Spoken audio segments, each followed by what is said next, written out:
evening to you. Welcome to high school football action on Central Illinois Sports. Live tonight from Glenn C. Smith Field in Pittsfield, Illinois, as the Pittsfield Sockies and the Auburn Trojans enter tonight's contest both at 2 and 5 on what is senior night for the Sockies. Alongside John Hull and Justin Poore, I'm Charlie Hull. This is the Great Rivers Bank pregame show on Central Illinois Sports. The Sockies are introducing their seniors next to the field and on the track here. We'll tell you about those young people as well throughout our pregame festivities.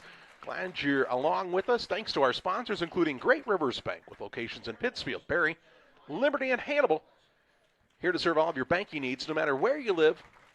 Online at greatriversbank.bank or find the location nearest you. We'll step aside on the Great Rivers Bank pregame show. We'll tell you about those seniors being honored tonight right after this timeout. Are you looking to streamline your banking? Great Rivers Bank has just what you need with our streamlined checking and savings accounts. Earn high interest rates or get cash back on debit card purchases with your qualifying account. Plus, ATM fee refunds. Certain qualifications required. Call or visit our website today at www.greatriversbank.bank to get started. Great Rivers Bank, member FDIC, equal housing lender. At Logan Agri-Service, we understand your success starts from the ground up. That's why we've been your trusted partner in agriculture since 1962. From top quality seed and cover crops to fertilizer, crop protection chemicals, and petroleum products, we have you covered. At Logan Ag, we take pride in providing you quality products at competitive prices with service that exceeds expectations. Call us today at 1-800-LOGAN-AG or visit loganag.com. Fall in love with Cascom. The leaves may be changing, but our commitment to our customers never does. Reliable high-speed internet, along with our award-winning customer service, we have knowledgeable service technicians in your area 24 hours a day. For you new customers, we are extra lovable. Call today and get a free installation on any new service. Wow! I'll bet you want our phone number, 1-800-252-1799. Call for details and a date, 1-800-252-1799. Now is the time to fall into savings at Little Jess. During Ram Power Days, you can save over $15,000 on a 25 Ram 1500 Crew Cab Night Edition. Get it for just $48.9 or drive it for $0 down and only $579 per month. Buy a new 24 Ram 2500 Crew Cab for only $44.9 when you take advantage of over $10,000 in savings. Or drive a new 24 Jeep Wrangler 4-door for only $399 per month. Plus 0% financing plus generous rebates available on most new models. Little Jess, serving the Tri-States for 7 decades. Every day, banks touch every corner of our lives. They support us when we turn life's goals into accomplishments. Goals like opening a small business, buying a home, planting a crop, having a baby. From your first car to life after retirement, Central State Bank is there for all of your life's milestones. CSB is central to your banking needs. Visit us in Clayton, Kinderhook, Pittsfield, Pleasant Hill, and Quincy, or at csb123.com. Central State Bank wishes all of the teams well on the hardwood this week. We welcome you back on the Great Rivers Bank pregame show on Central Illinois Sports. Beautiful fall night for high school football action from Glenn C. Smith Field, the Pittsfield Sockies and the Auburn Trojans.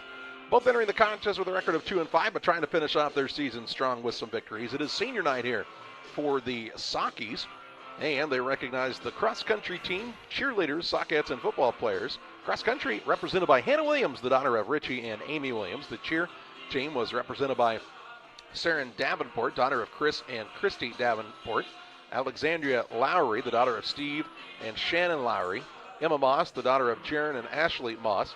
Jocelyn Moore, the daughter of Shelby Summers. And Lindsay Ramsey, the daughter of Michael and Stacy Ramsey. Sockettes are Lainey Cooley, the daughter of Brian and Susan Cooley. Molly Gerard, the daughter of Brandon and Miranda Gerard. Olivia Groom, the daughter of Jeff and Kim Groom. Abby Opitz, the daughter of Dillman and Michelle Opitz. Addie Rhodes, the daughter of Brad and Emily Rhodes, and Adriana Schmidt, the daughter of Jason and Jennifer Herron. Football players for the Sockies: Luke Archer, the son of Rich Archer and Nikki Archer. Tucker Cook, the son of Rob and Jill Cook. Jesse Davidsmeyer, the son of Jeremy and Mallory Davidsmeyer. Braxton Forshey, the son of Trent Slight and Sarah Forshey. Lane Foster, the son of Shane Foster and Sarah Foster. Carter Frazier, the son of Matt and Brooke Frazier. Jaron Lawson, the son of Michelle and Aaron Lawson. Weston Leonard, the son of Leroy Leonard. Cordell McKee, son of Michael and Michelle McKee. Draven Peterbow, the son of Ryan and Marcella Peterbow. Clayton Reinhardt, the son of Tom and Stephanie Reinhardt. Owen Shaw, the son of Tom and Ashley Shaw. Cameron Smith, the son of Casey Smith and Heather Seal. And Dylan Stout, the son of Rob and Iva Stout. Congratulations to all of the seniors who were honored on the track earlier this evening, and we wish them the best in their future endeavors. Both teams 2 and 5 on the season in the SAMO Conference tonight. Athens is playing host to New Berlin. Merle Forsyth travels to Williamsville in a battle for the conference championship. We can also tell you that Petersburg Porta is taking the forfeit win over Riverton this evening, and Pleasant Plains is on the road at Stanford Olympia. The SAMO standings come into the night. Merle Forsyth is 7-0, 6-0 in conference play. Williamsville 6-1 overall, 6-0 in conference play. New Berlin 6-1 in both the conference and overall. Stanford Olympia at 4-3. Pittsfield, Athens, Porta, Plains, and Auburn all enter the night at 2 and 5 on the season. We are on the Great Rivers Bank pre-game show. Do want to let you know about the WIVC as they're back to crossover action now. Camp Point Central won the North. Greenfield won the South due to the three-way tie. Went to the fewest points allowed in those games, and Greenfield is the conference champion. But games tonight in the WIVC, Beardstown is at North Green. Camp Point Central playing host to Carrollton. Triopia is welcoming in West Central. Minden Unity is at Pleasant Hill. Brown County and Calhoun in what should be a good contest. That game in Hardin. And then tomorrow, Routt will play host to Greenfield Northwestern. We'll step aside on the Great Rivers Bank pregame show. When we come back, we'll have our visit with Pittsfield Hockey head coach Zach Ferguson. Stay tuned. Back with more after this. Here in Pittsfield, we're focused on maintaining a healthy, diverse economic base to increase opportunities for our residents. Economic factors greatly affect a community's overall potential, and we strive to continue our prosperous culture. The availability of both commercial and industrial employment centers and new lucrative entrepreneurship opportunities are major assets for growth and development here in Pittsfield. In addition to providing employment and income to people, Pittsfield also boasts several tax incentive districts to further facilitate economic growth. Examples of growth and success can be seen throughout Pittsfield. Pittsfield is located within Pike County and widely known for the abundance of white-tailed deer, and is also home to companies that have capitalized from the region's natural resources. Located over on Madison Street, Whitetail Properties is a major local and international employer that truly embodies the local and economic spirit of Pittsfield. State-of-the-art communications and telecommuting are available here. Be sure to catch their televised series throughout the week on the Sportsman Channel. Come grow and be a part of something great in Pittsfield, Illinois. My name's Matt Keplinger. A lot of people call me Keppy. I've been a trainer now for 17 years. When we get the new hires come through the door, I try to treat them like family. This individual right here sent me this today. There's not too many men I admire I can't do it. There's not too many men I admire or that has made an impact in my life, but you've made that list. This is one of the reasons that I love my job, getting messages like this. When my life needed purpose, I chose Dot. Are you planning on building? Let Pike County Lumber help. Whether it's big or small, we have everything you need. We carry all building materials like siding, roofing, cabinets, decking, doors, and windows, just to name a few. We also have plumbing and electrical supplies along with tools. From building your shop, your brand new home, or kitchen and bath remodel, Pike County Lumber is here to help. We're family owned for 3 generations. Pike County Lumber. For all your building needs, come see us in Pittsfield.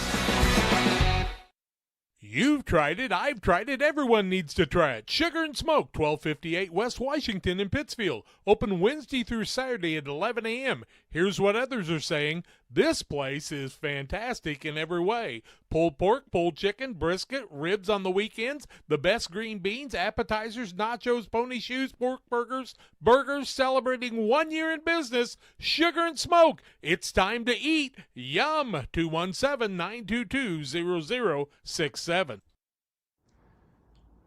Visiting with Pittsfield Hockey head coach Zach Ferguson. Coach, senior night, we talked last week after the game. This group of seniors, first group of kids that have gone all the way through your program as a head coach, and a group that has really helped get your program to a spot where you're ready to take that next step. Yeah, I mean, this has been a very fun class to coach, fun class to be around in school.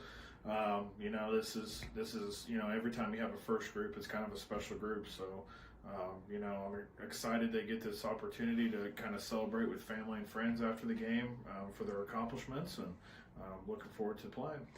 And I think the other thing to acknowledge is, you'll recognize the football players, but there's a lot of other people that be recognized tonight as well. Your Sockettes, your cross-country team. There's a lot more that goes into the event of a football game than just the football game. Right, yeah. I mean, you recognize basically, all kind of the people that, support the football team. Yeah, your Sockettes, your cheer, and then, cross-country gets an opportunity to kind of have their senior night tonight. And it's one of those things where it does provide a good opportunity for the school to recognize those kids and the time and effort they've put into it.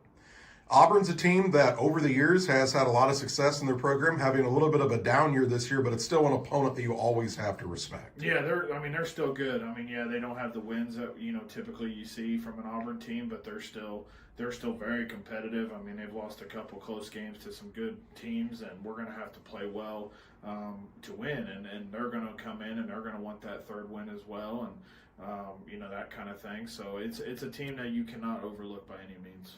You saw last week Pleasant Plains throw the ball 30-plus times, and you're kind of expecting a similar attack, I would say, tonight. Yeah, Auburn, and this was even before, probably scouting us. Their best offense is throwing the ball, so it's kind of back to the old, Bates era where they're chucking the ball around, and we're going to have to play good pass defense, and we're going to have to do what we did last week and tackle well in space. So it's going to be one of those things where, we have to – they're going to complete passes. We just got to make the play once they do. I think we've talked about before, that's kind of been the big difference this year is, for the most part, throw the Moroa game out, throw the Olympia game out, but outside of those two games, big plays have really not been a problem. No, they haven't. That's something we need to make sure we continue to eliminate tonight because, even you saw at Plains, even completing passes, all the way down the field, once you get in that red zone, it becomes a lot harder to really, the windows get tighter, the coverage gets a little tighter because of, they just don't have as much space to cover. So it's one of those things where, we just have to kind of bend, not break mentality when it comes to defense. And when they do run the ball, we got to get a good stop. You kind of look at the defense you play. Against running teams, you see a lot of tackles from Shaw and Peterbow right there in the middle. In a passing situation, it puts them in a completely different spot. And I would say maybe not even their forte, but both those kids did a nice job to hold their own last week. Had some big breakups, and Draven had the big interception as well. Yeah, it's as you said, it's this running the ball. Running teams, that's where they get their tackles, and passing teams, they may not get 5 tackles a night because of just where they're throwing the ball to. But they did a really good job last night of adjusting to kind of what they were trying to do in our weak points. And then, as I said, Draven had a big pick for us. As they were going towards our end zone, and they both had really good tackles in space on some crossing routes. So it's one of those things where again, if our guys tackle in space well tonight, I feel pretty good. And you like the rotation you have going on right now in your defensive backfield too, and you're doing but I feel like it's a good job of keeping those guys fresh, and especially some of those guys that play both ways. Right, and when you're trying to play some man-to-man and zone, switching it up to make kind of keep the offense guessing, and you're asking a kid to run with a kid 30, 40 yards over and over again, I mean, they're going to need some breaks. That's a lot to ask for a high school kid to do, and we have some good depth at that position, which has allowed us to really keep them fresh moving into the third and fourth quarter because, teams like that where they're going to throw it all over the place, I mean, you can't just expect kids to just be able to run full speed and cover the amount of ground they have to cover. So our depth has been very helpful with our DBs, and it's showed last week, and it should show tonight. On the offensive side, obviously Lane Foster had a career night last week, and you're going to expect Auburn's going to do what they can to slow that down, which is good news for guys like Jesse Davidsmeyer. Yeah, Jesse didn't. He had a great game last week, but didn't have. He just did what Jesse does: get us 4 or 5 yards a pop. But you have to think their game plan is to stop Lane, and if that's the case, then Jesse hopefully will have a big night tonight. You haven't thrown the ball much, twice last week, 2 completions. But Jonas Anderson has done a really nice job when it comes to ball security. You've not seen a lot of issues in that area, which is good for a guy starting in his first year as a varsity starter. Yeah, I mean, he's definitely improved, even just, handling the offense, footwork.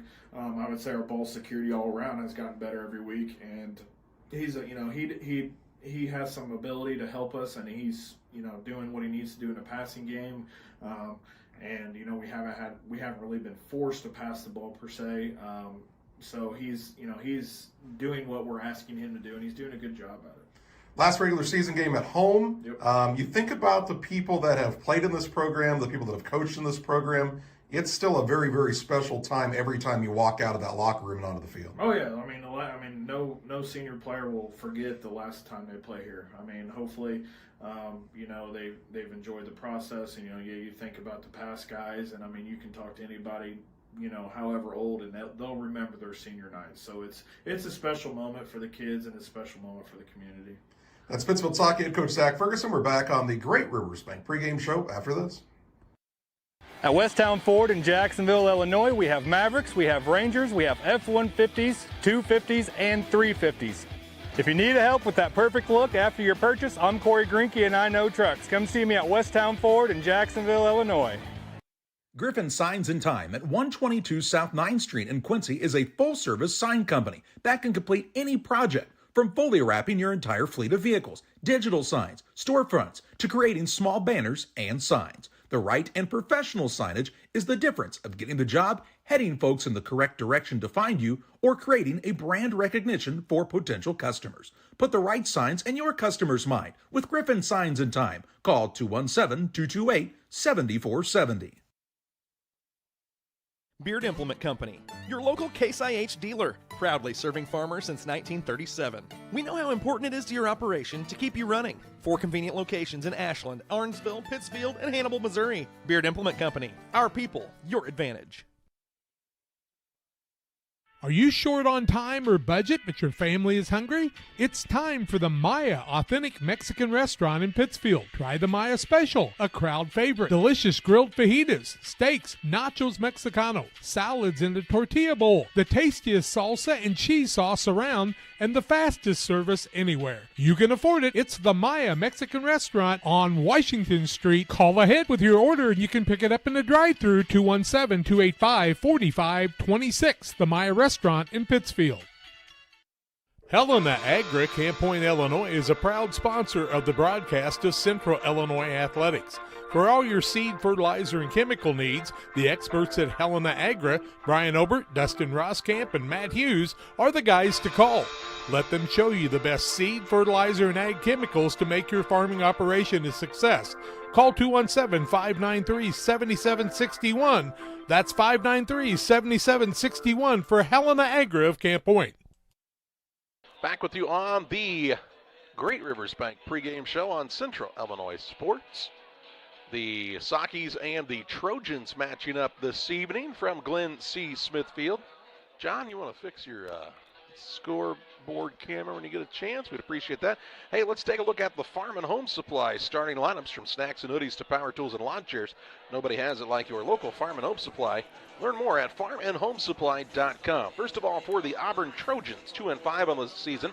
Their head coach is Ryan Gardner, and their lineup tonight will look like this. At center, he is a 6'2", 195-pound junior, Eli LaFontaine. At the right guard is Bryson Roberts. He's a 5'9", 235-pound junior. And the right tackle is Eric Brandon. He's 6 foot, 250 pounds, and a junior. At the left guard is Mason Marquette. He's a senior, 5'8", 240 pounds. And Jet Cocaine starts at the left tackle. He's a 6'1", 185-pound senior. At the wideout spots this evening, Brady Boylan. He is a 5'10", 150-pound senior. Carter Hunley, he wears the number 3 and is 5'11", 170 pounds. Clayton Kessler starts at a wideout, 140-pound, 5'9" senior. And at the last wideout spot is Stephen Emerson. He is a senior for this squad. He's 5'10", 185 pounds. Caden Vinrick is the running back. He's 5'5", 160 pounds. And the quarterback is Jack Jones, the junior, 6 foot, 170 pounds. For the Pittsfield Sockies, their head coach is Zach Ferguson. They're 2-5 on the season. They'll start Clayton Reinhardt as the center. He's a 6'1", 220-pound senior. At the left guard is Hunter Waters, a 5'10", 240-pound freshman. And the left tackle is Zane Perry. He is a 6'3", 280-pound junior. The right guard, Owen Shaw, 6'1", 215 pounds and a senior. And Cornell McKee starts at the right tackle. He's a 6 foot, 230-pound senior. Draven Peterbo starts at the tight end spot for the Sockies, the 6'2", 225-pound senior. Taylor Graham is one of the wideouts. He's 6 foot, 165 pounds and a junior. And Carter Frazier, the 5'10", 160-pound senior. In the backfield for the Sockies, Jesse Davidsmeyer is the fullback, 5'9", 200 pounds, and a senior. And Lane Foster, the running back. He's 5'9", 140 pounds, and a senior. Jonas Anderson starts at quarterback for the Sockies. He is the 6'2", 165-pound junior. That's a look at the Farm and Home Supply starting lineups. We'll have the national anthem for you after this on Central Illinois Sports. In high school athletics, winning and losing is a part of the experience. Sportsmanship should also be part of the game at all times. That's why Farm and Home Supply and Refreshment Services Pepsi are teaming up to recognize the good sport of the week. Nominations for the weekly award can be made by messaging the Central Illinois Sports Facebook page. Help us recognize the good things about sports. Weekly winners will receive a $25 gift card to Farm and Home Supply. Again, send your nominations to the Central Illinois Sports Facebook page today. Shireman Memorials has been serving the area since 2014 with local and affordable memorial and specialty items production. Jason Shireman has over 20 years of experience and is committed to providing his customers with the best experience. With expertise in sandblasting, carving, etching, and design, you will be dealing with someone who has the knowledge and experience to make a memorial your family can be proud of for generations. You'll find Shireman Memorials at 1135 West Washington Street in Pittsfield and online at shiremanmemorials.com.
When you're ready to restock your pantry, go to Kay's Family Food in Camp Point, Illinois. Open 7 days a week, 7 a.m. through 8 p.m. Be proud, Camp Point area. Kay's Family Food is the only locally owned grocery store in Adams County outside Quincy. Delicious donuts daily, great lunch specials, fresh cut meats, fresh produce. Kay's Family Food are committed to the area and the school. When you support your local store, they can support you and your school and community. When you need to restock, think of Kay's Family Food, 593-6814. Petty Construction and owner Joe Petty, specializing in commercial and residential roofing systems. They design, build new homes and additions and renovations to your home. Interior and exterior renovations are their specialty. Petty Construction and Joe Petty have the experience in building you are looking for. Call 217-779-6384 or on the web at joe.petty@pettyconstruction.com. Building your community one job at a time. At Farmers State Bank at Camp Point, we're proud to have been a part of our community for over a century, supporting families, athletes, and fans every step of the way. Just like your favorite Panthers team, we're dedicated to giving our best. With over 100 banks and ATMs throughout the area, we're here to help you on and off the field, no matter where the game takes you. So whether you're cheering in the stands, traveling to the next big game, or just supporting your community, trust Farmers State Bank of Camp Point to be with you all the way. Farmers State Bank of Camp Point, where tradition meets hometown pride.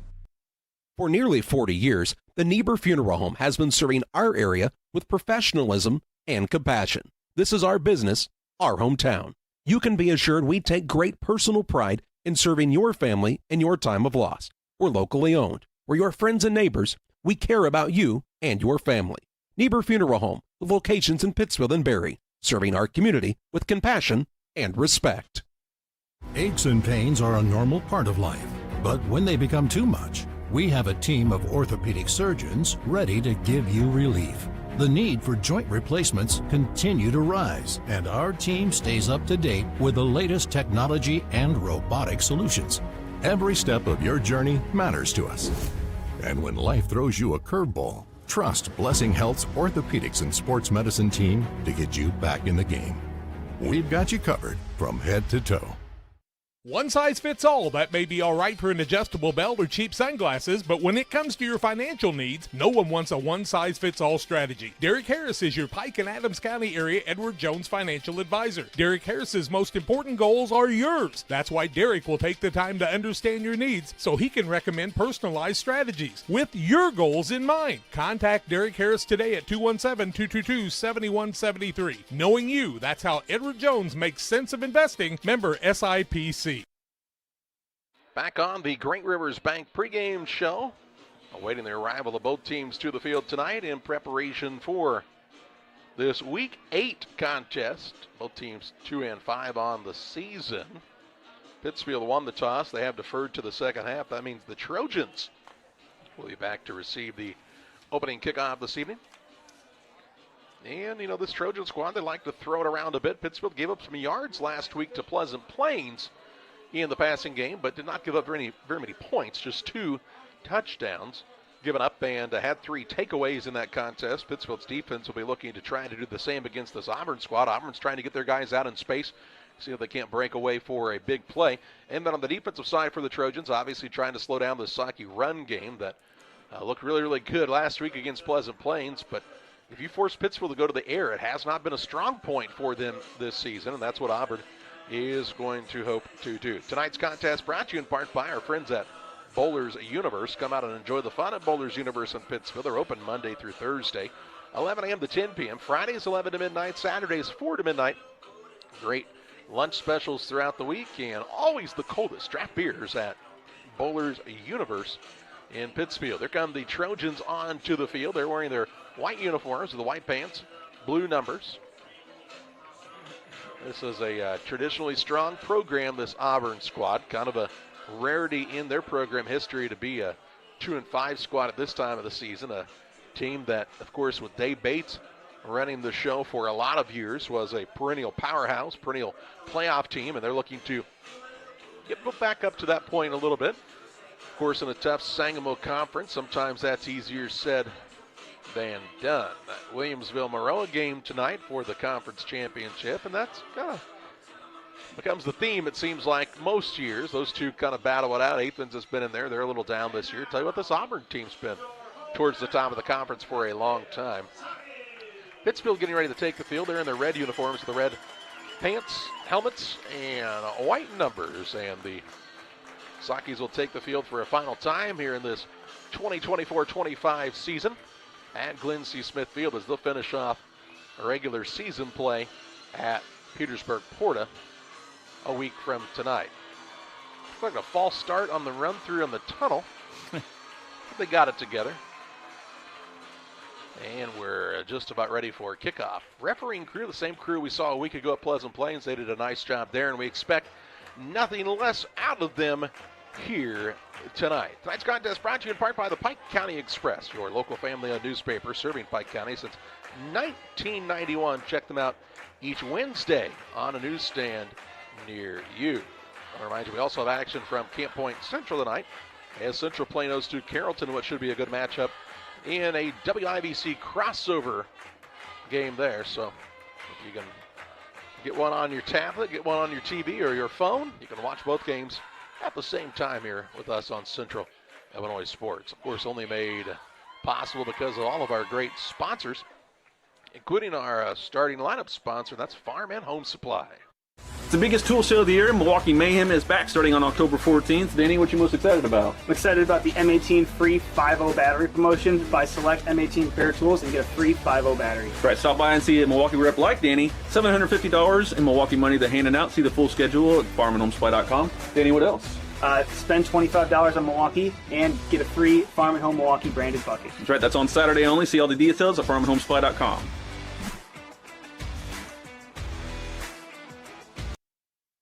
Thanks to Farm and Home Supply, just about ready for kickoff here tonight. Tucker Cook will tee it up to put it in the air for the Saukeys, and back deep for Auburn. Looks to be number 1, Caden Benrick.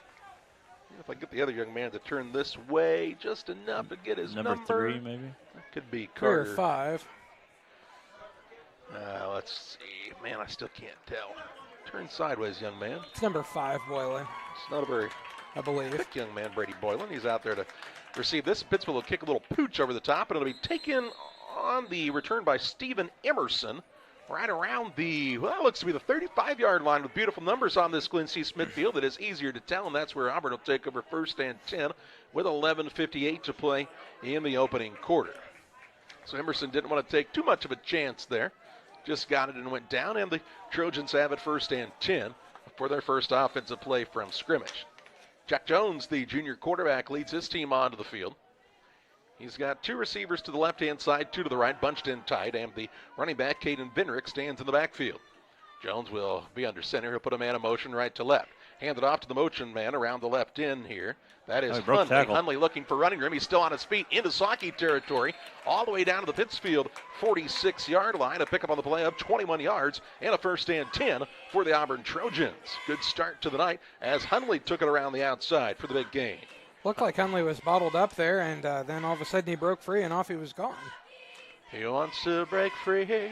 2 receivers to the right and left here. Taylor Graham probably saved a touchdown right there. If he wasn't able to make that tackle, he would have been Jones nobody is there to stop him. Gun. He'll hand it to Benrick now on a little pitch out. Benrick with good running room again, up near the sticks before he steps out of bounds. Looks like he's inside the 40 down to about the 38-yard line. Give him a gain of 8 on the play. It'll result in a 2nd down and 2. Auburn attacking the edge is a weakness that the Saukeys have had all year. Yeah. Need to get a little faster, get out there and protect that end. Now Pittsfield doing a little adjustment. It's Caden Ferguson coming off the field. He looks to have a little hitch in his giddy up there. Jones in the pistol. Hands it off to Benrick. Benrick, big hole left side. 1st down and more. Breaks a tackle, still on his feet down to the 30-yard line. A gain of 8 on the play and a 1st and 10 for the Trojans. Again, everything has been outside, most of it to that left side of the offense, right side of the Saukey defense. And Auburn's got a 1st and 10 officially from the 31-yard line. 10:40 and counting in the opening quarter as the Trojans are on the march. This late in the season, you got to know that there's a lot of film out there on every one of these teams. Handed off to the fullback this time, and Braxton Forshee will bottle it up right at the line of scrimmage. Ball carrier this time wearing the number 12. That is Chance Chrissy. Chrissy is a sophomore, and he gets no gain on the play. It'll be a 2nd down and 10. Nice job by Forshee, the big nose guard for the Saukeys, one of their 13 seniors, I believe, was the number honored tonight. 2nd and 10 here for the Trojans.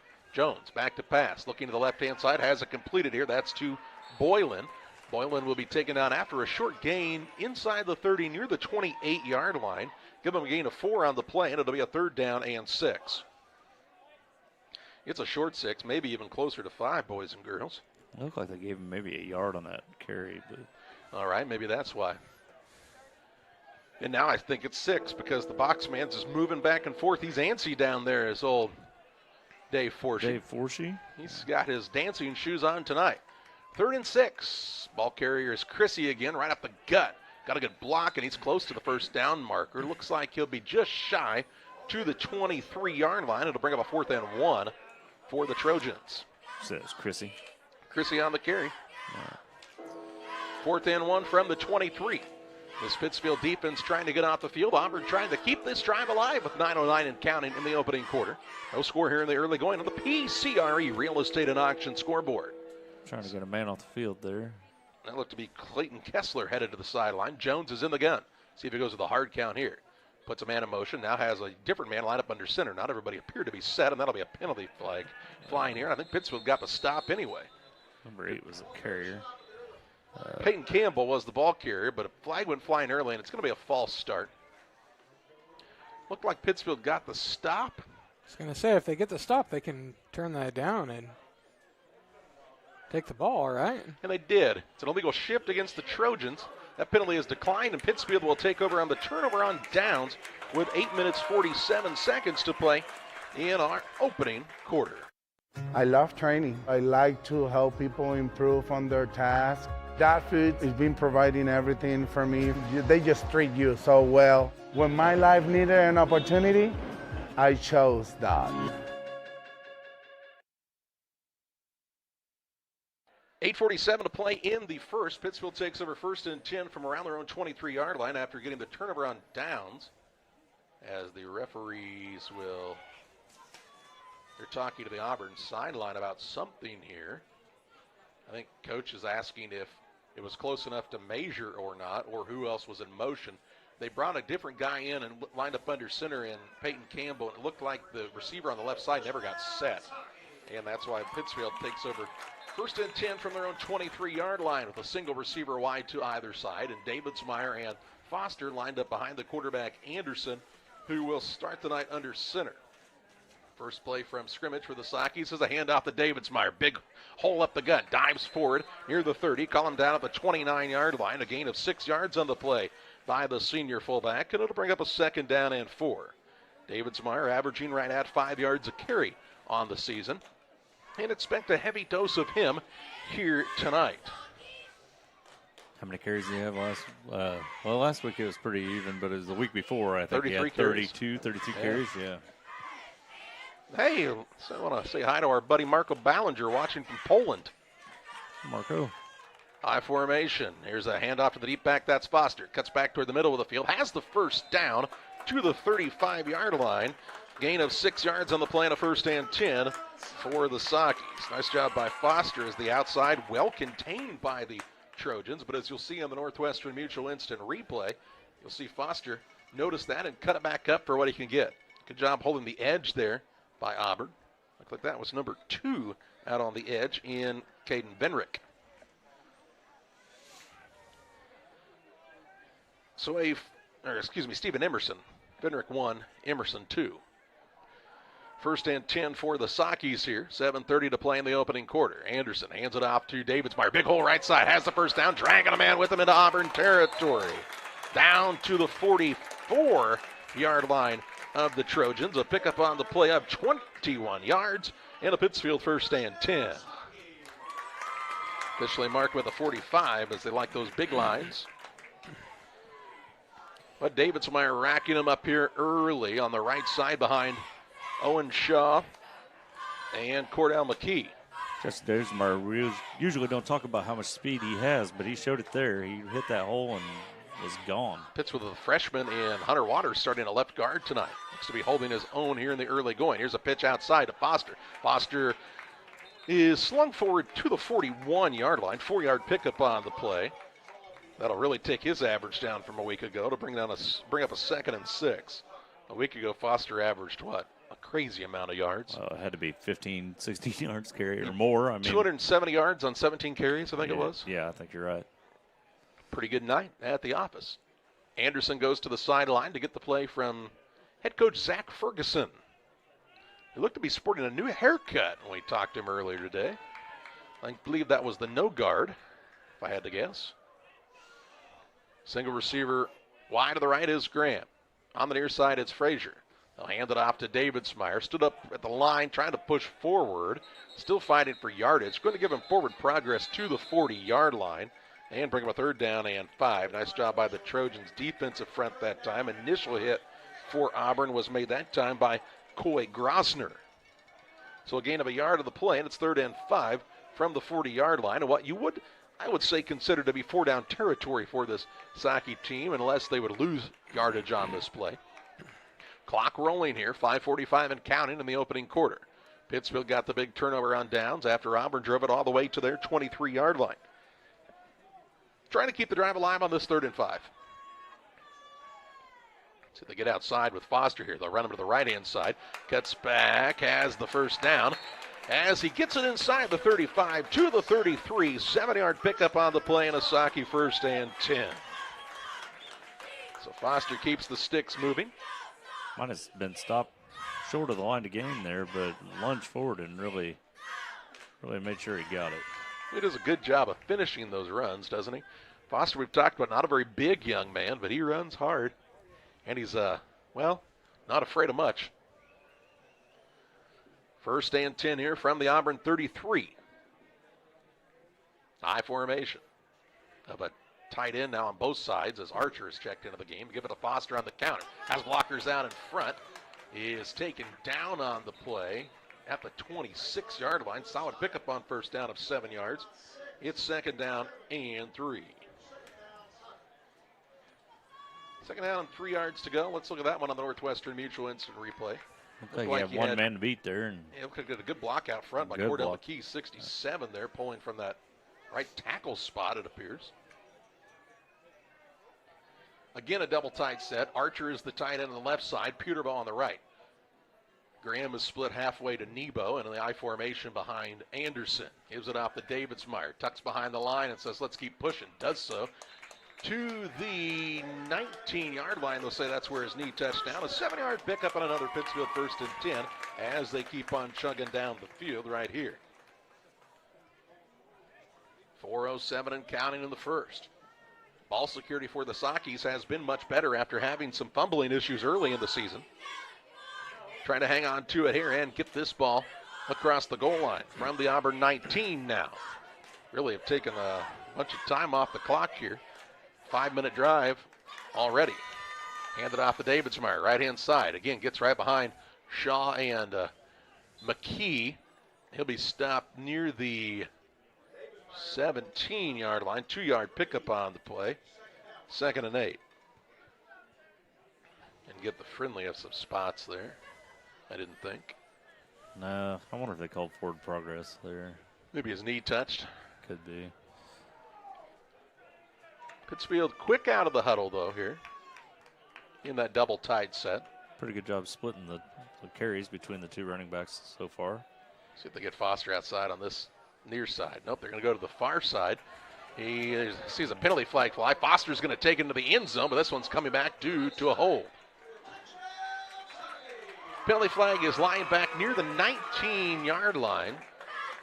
Caught the 18-yard line as they'll move it a couple of times, and this looks to be in the area of a hold. Or are they going to call an illegal block on Reinhardt? Personal foul. Block below the waist on Reinhardt. Well, I mean, the line of scrimmage was at the 17 and the flag's at the 19. He can do that within 2 yards of the line of scrimmage. So what's the deal? So they'll move that back 15 yards to around the 32-yard line. It'll be 2nd and long for the Sockies. Let's see what we can notice here. You see Reinhardt, I mean, it's a chop block, but you can do that right at the line. Now, you can't get downfield and do it, but you can do it right at the line of scrimmage, and I would vehemently disagree, especially since this became a 17-yard penalty, and it's 2nd down and 24. Clock counting down here with under 3 minutes to play in the first. Single receiver wide to either side as Frazier is checked back in. Anderson is going to hand it off to the deep back. That's Foster. Patient behind the blockers in front of him. Met with some resistance at the 30-yard line. 4-yard gain on the play. And it'll bring up 3rd down and 20.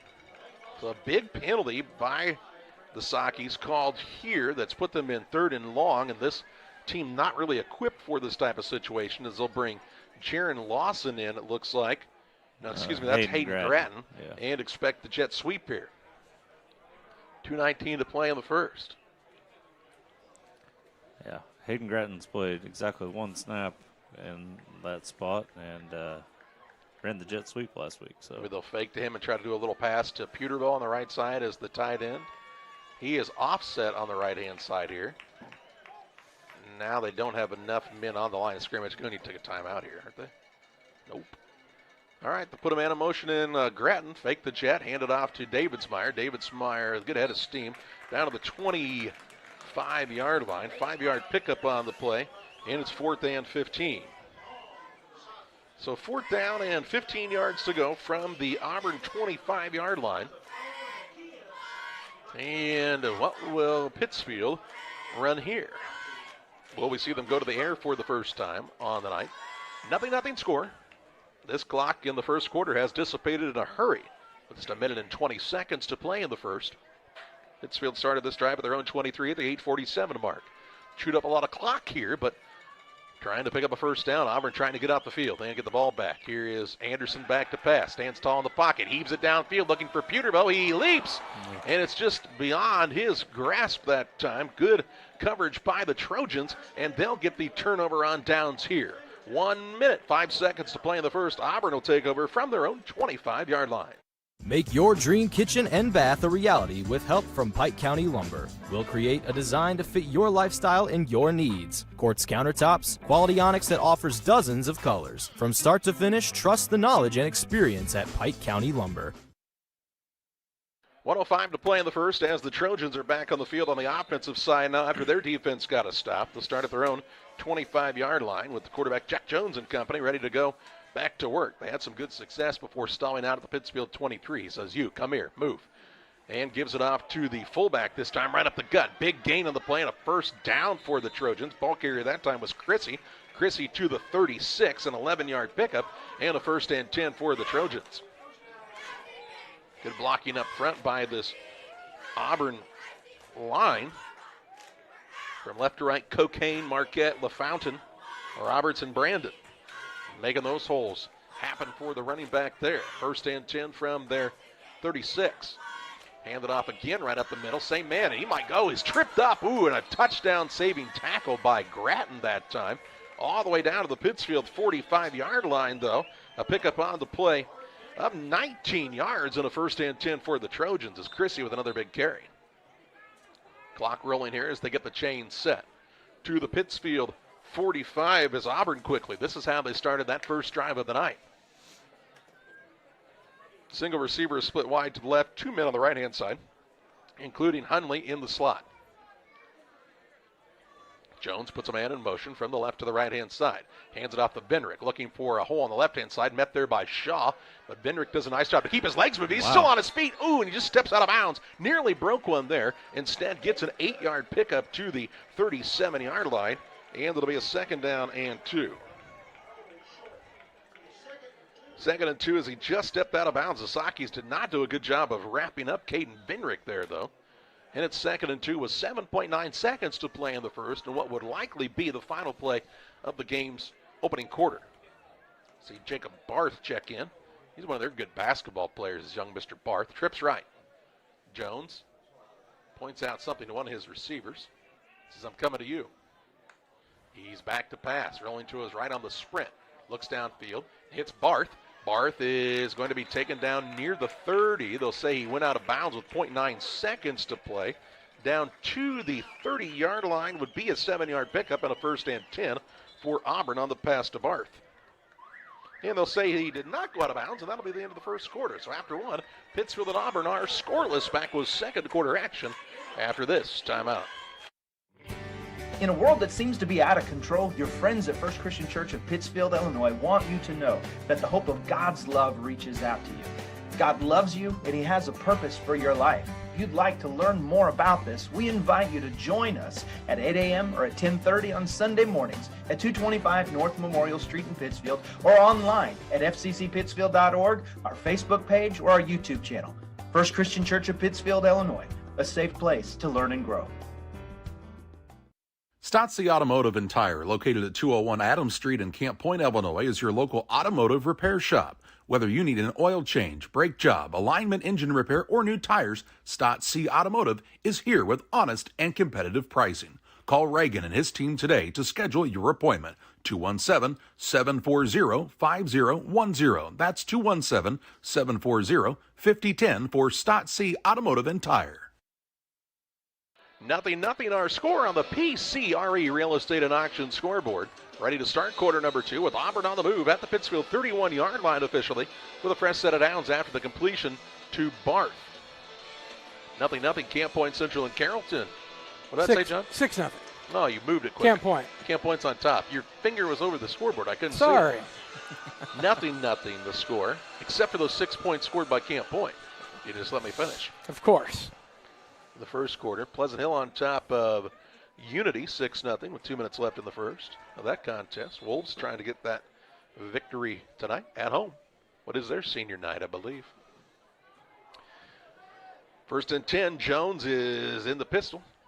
Puts a man in motion from the left to the right-hand side. He will hand it off to Benrick. Benrick will be tackled after a good gain on the play. Close to the 25-yard line. They'll call him right at the 26, it appears. 5-yard gain on the play, 2nd and 5. Auburn picking up yards in big chunks here, though. And this Pittsfield defense trying to really buckle down. 2nd down and 5. Single receiver to the left-hand side. Jones is in the pistol. Now puts everybody in motion. Says new formation. Big switcher. Trips left. How about? He will hand it off to Chrissy. Chrissy will fight toward the sticks here. It's going to be close. Forward progress. Yeah, he's very, very close. Near the 22, it looks like. If that's true, he'd be just a little bit short. Yeah, and this about would be yard short if he's a 22. Looks to be a 3rd and 1 by my 20/20 vision here, and it is 3rd and 1.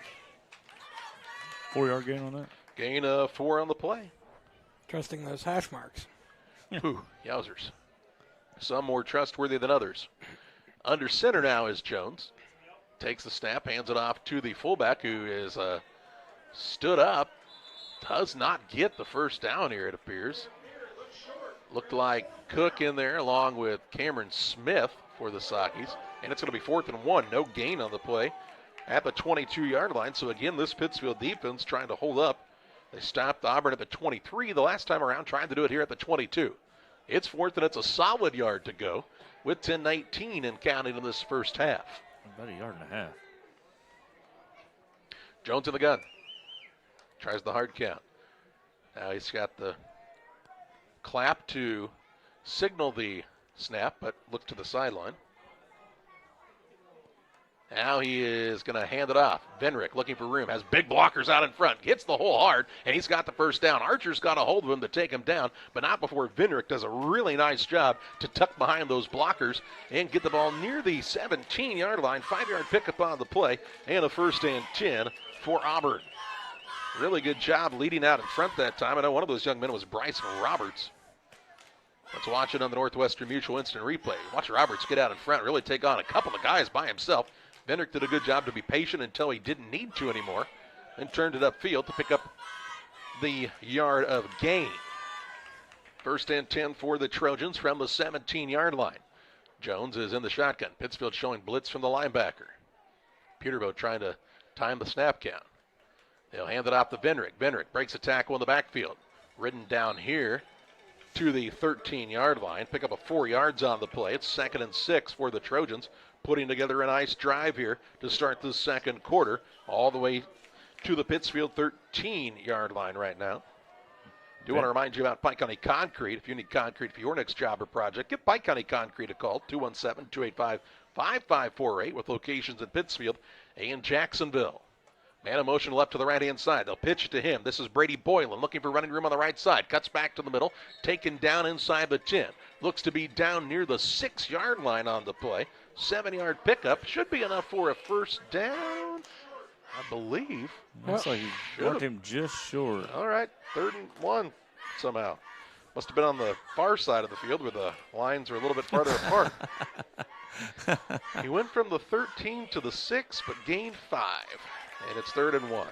He's not really on the 6. He's on the 7. Boylan again in motion. This time they'll give it off to Chrissy. Chrissy is met in the backfield, and Braxton Forshee with a big stop for Pittsfield.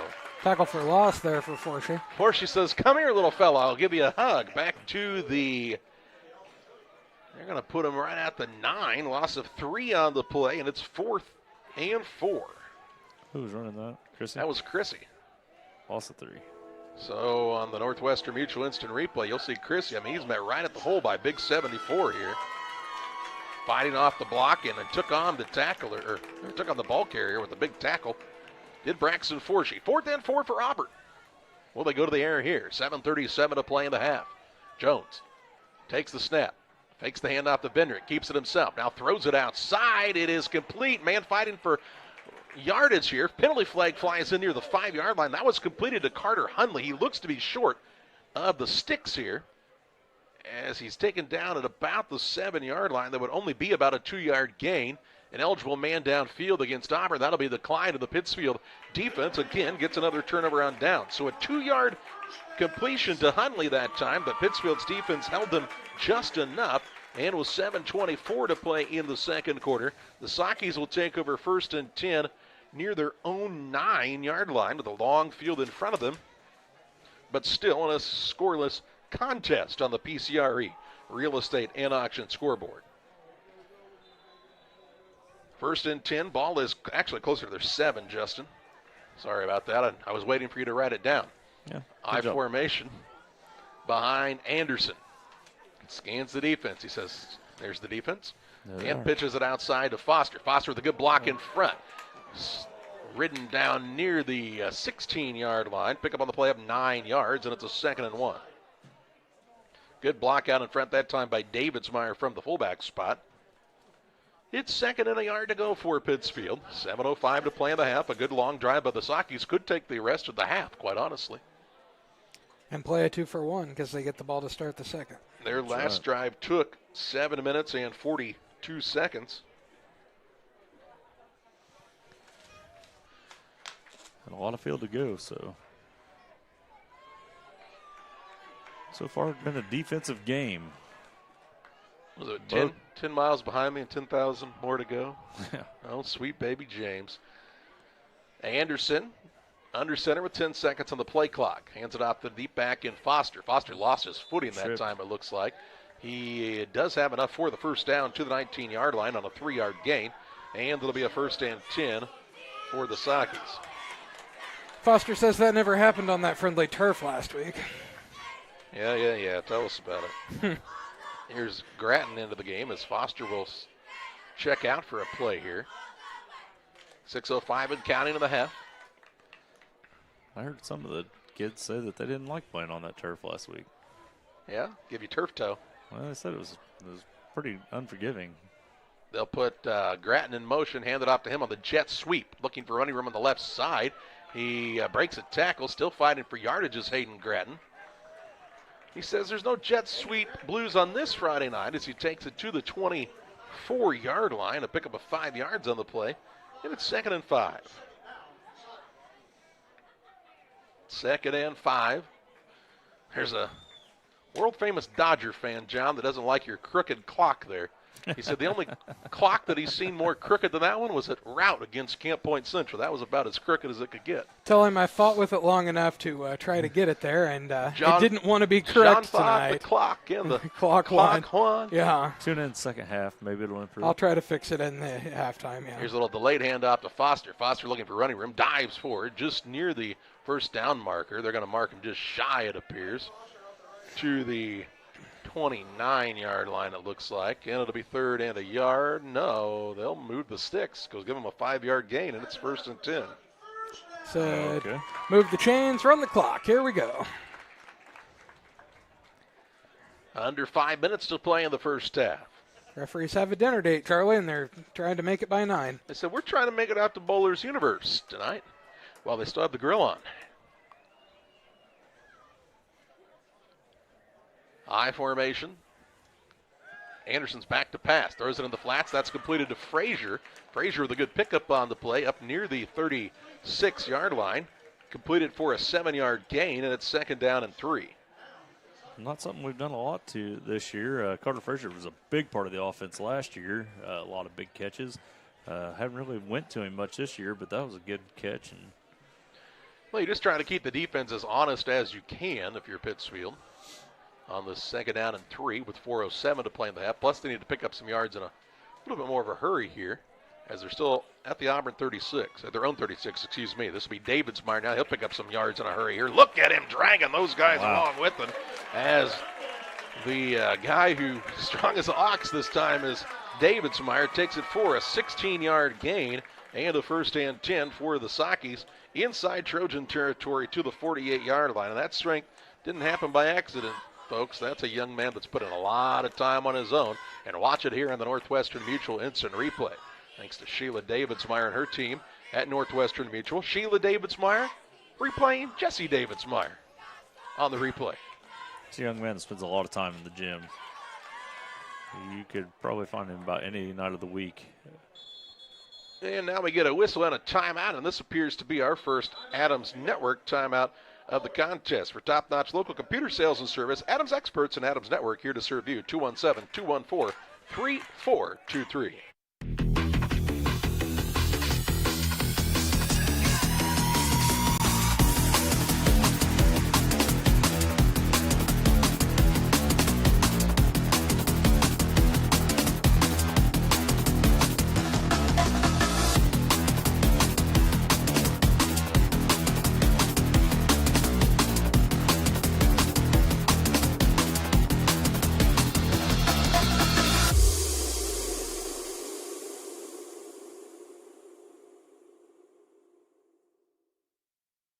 The Liquor Booth is your home for a huge selection of beer, wine, and spirits. The Liquor Booth has 2 locations in Quincy, 3520 Broadway and 1500 North 12th Street. The Liquor Booth, where it's always happy hour. 3:32 to play in the half. Timeout taken by the Trojans is their first of the contest on the Adams Fiber timeout for a fast, reliable internet that doesn't buffer no matter what life throws at you. It's Adams Fiber. Learn more at followthefiber.net. Pittsfield of the first and 10 from the Trojan 48-yard line. Under center is Anderson. He is going to hand it off to Foster deep in the backfield. Takes it down near the 43. 5-yard gain on the play. It'll be a 2nd and 5. I believe that young man needs his eyes checked. It's maybe 2nd and 4, we'll call it. As they'll give him a spot to the 43. Must have let the guy who just got new glasses call that one out or something. Wow. 2nd and 4.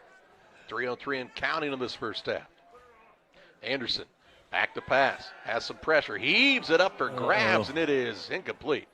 That one lucky for Anderson that it fell harmlessly to the grass that time, and it's 3rd and 4 as Frazier was the nearest man to that, but over Pittsfield, the nearest man to the ball overall was Jack Jones.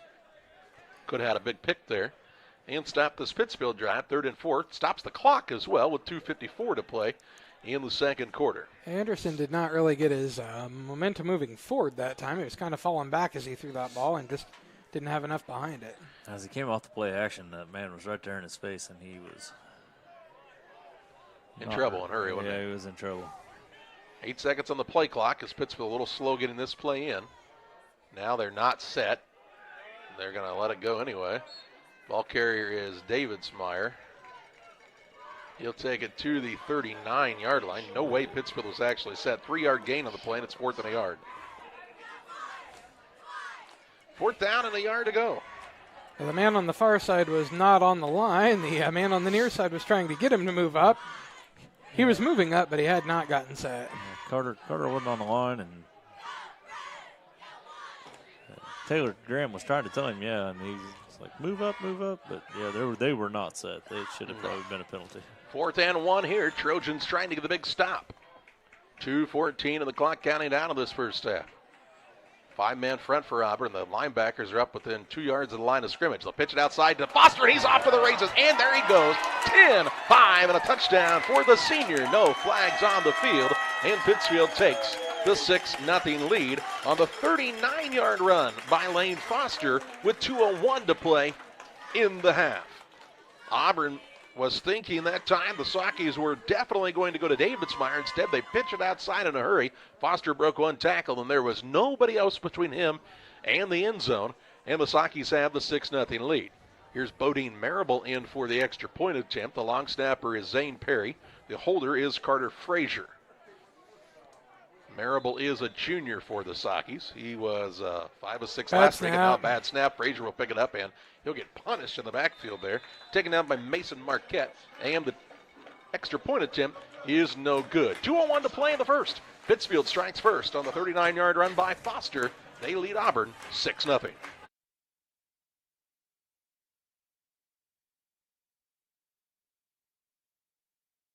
I'm Chris Nichols with PCRE Real Estate and Auction here in Pittsfield.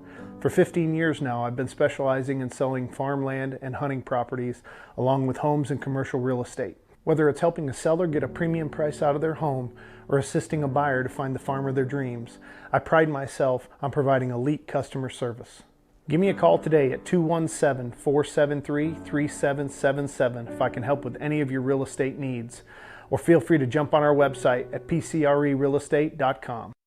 Best Systems Auto Sales, located at 802 West Washington Street in Pittsfield between Best Systems Car Wash and O'Reilly Auto Parts, is the place to go for your next pre-owned vehicle purchase. Check out this deal from Best Systems Auto Sales. This 2019 Jeep Compass Limited is priced to sell at just $22,500. With only 29,000 miles, leather interior, and new tires, this vehicle is ready to roll off the lot today. Contact Best Systems Auto Sales to take a test drive. 217-939-7664. 2:01 to play in the half after the touchdown run by Foster. Cook has it teed up and ready to kick it off. He'll kick this on a line drive, and Benrick will have a chance to return as it hits his hands and now rolls back to about the 6-yard line. He's got men right on top of him, makes a man miss, spins forward, and is taken down in open field that time by Nick Merriman, the sophomore for Pittsfield, near the 16-yard line, and that's where Auburn will start 1st and 10 at their own 16 with 1:55 to play in this first half. Beard Implement Company, your local Case IH dealer, proudly serving farmers since 1937. We know how important it is to your operation to keep you running. 4 convenient locations in Ashland, Arnsville, Pittsfield, and Hannibal, Missouri. Beard Implement Company, our people, your advantage.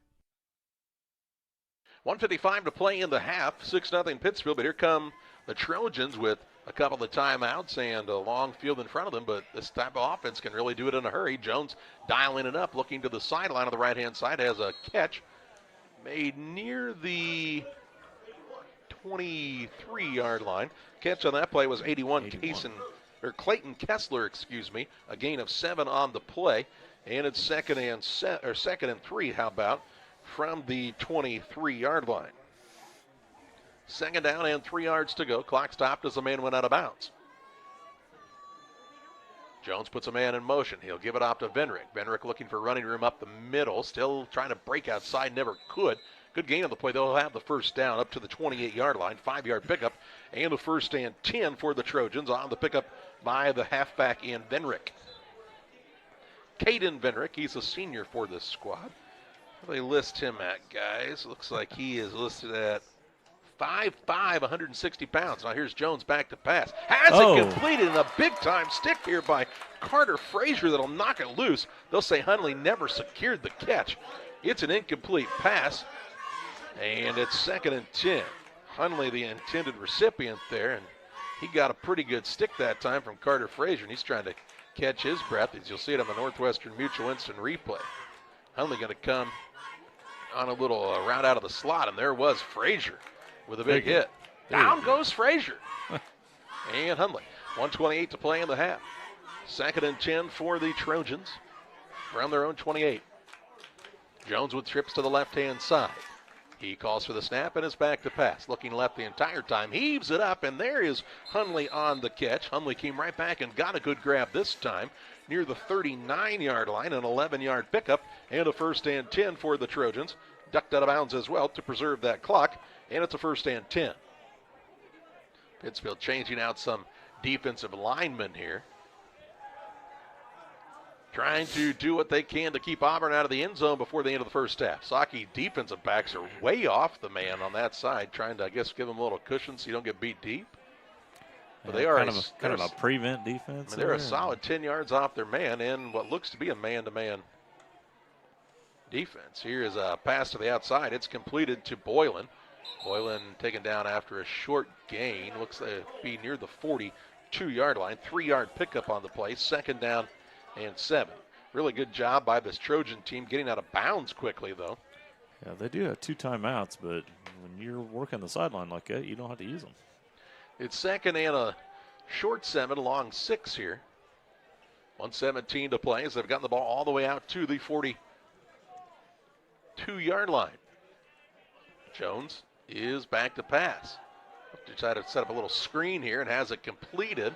Ball carrier on his feet is Hundley. Hundley will be taken out of bounds here by Gratton near the Pittsfield 35-yard line. Big pickup on the play of, 23 yards and a 1st and 10 for Auburn.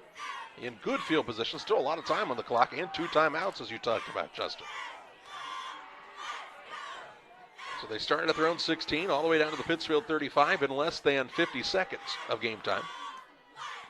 Jones is back to pass. A little shimmy shake of the shoulders. Heaves it deep downfield. Has Hundley open. Hits him at the 10. Taken down near the 5.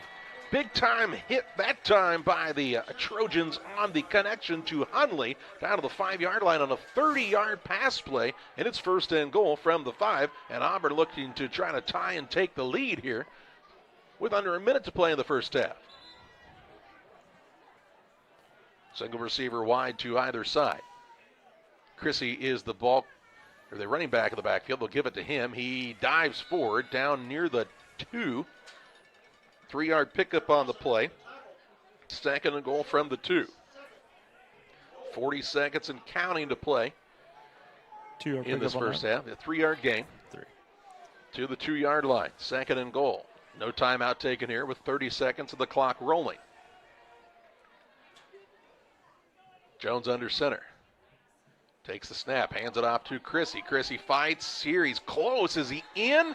They'll say he is down at the 1-yard line, maybe the half-yard line, and they'll stop the clock with 16.2 seconds to play in the half, and Auburn will take the timeout. So give them a gain of 1, and it'll be 3rd, and it's really less than a yard to go on the Adams Fiber timeout. Thanks to Adams Network and Adams Fiber with our timeout sponsorship throughout the entire season. They are local, providing the ultimate internet experience. You'll find them online at followthefiber.net. Timeout taken here by the Trojans. They've got 1 remaining, and they've got less than a yard to go as the nose of the football rests near the goal line here. As you'll see on the Northwestern Mutual replay, I'll say Chrissy was just short here. And it looked like Perry got a hold of him that time and kind of brought him backwards. It was close for sure.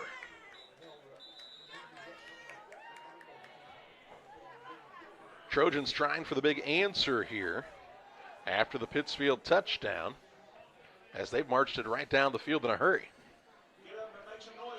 It is 3rd and goal from the half-yard line. Braxton Forsey will line up over the center here and try to plug up a quarterback keep, but they'll put Jones in the pistol. Vendrick stands to his left. Jones is going to hand it to Vendrick on the right side, looks to cut it up, and he does go into the end zone. Ball came out at the end, but he was already across the goal line, and the Trojans have tied this game up at 6. 1-yard run by number 1, Vendrick, and with 11.9 seconds to play in the half, it's Auburn and Pittsfield tied at 6, with the extra point attempt coming up here for the Trojans, as Levi Hunley, number 82, the freshman, will be in to kick the extra point attempt. Trying to give Auburn the 1-point lead in the waning seconds of this first half. The snap is a good one. The hold is down. The kick is up. It's long enough, and it appears to be good, and it is. Trojans on top for the first time tonight as Vendrick takes it across the goal line from 1 yard out. 11.9 seconds to play in the half. Auburn leads Pittsfield 7-6. Press Yours On You would like to wish all the area teams the best of luck this season. If you are looking to get team shirts or spirit wear for yourself, remember Press Yours On You. We have over 1,400 square feet of retail space, so pop in and see what we have to offer. Decoration methods we offer include screen printing, embroidery, laser engraving, and banners. The Walker family has proudly owned and operated Press Yours On You for over 18 years. Being a small-town business, our goal is customer satisfaction. We would like to thank everyone who has supported us. As always, thank you for supporting local. 11.9 seconds to play in the half. 7-6 Auburn on top. The Trojans took the ball from their own 16-yard line and drove it right down the field in a minute and 43.1 seconds for a touchdown. Did not take but just one of those 2 timeouts. And they lead 7-6 on the PCRE Real Estate and Auction scoreboard. An impressive drive right before the end of this half by Auburn, getting a little momentum headed back their direction.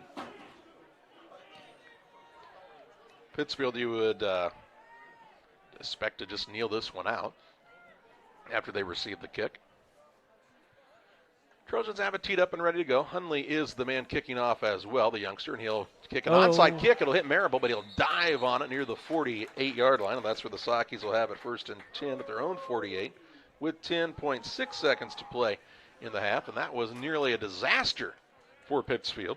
You'd given Auburn the ball right back there. They might have had a couple of shots at the end zone quickly as their guys have been getting out of bounds. But as it is, Marable was able to secure it, and Pittsfield will take a single knee here. And we'll head to halftime, it appears.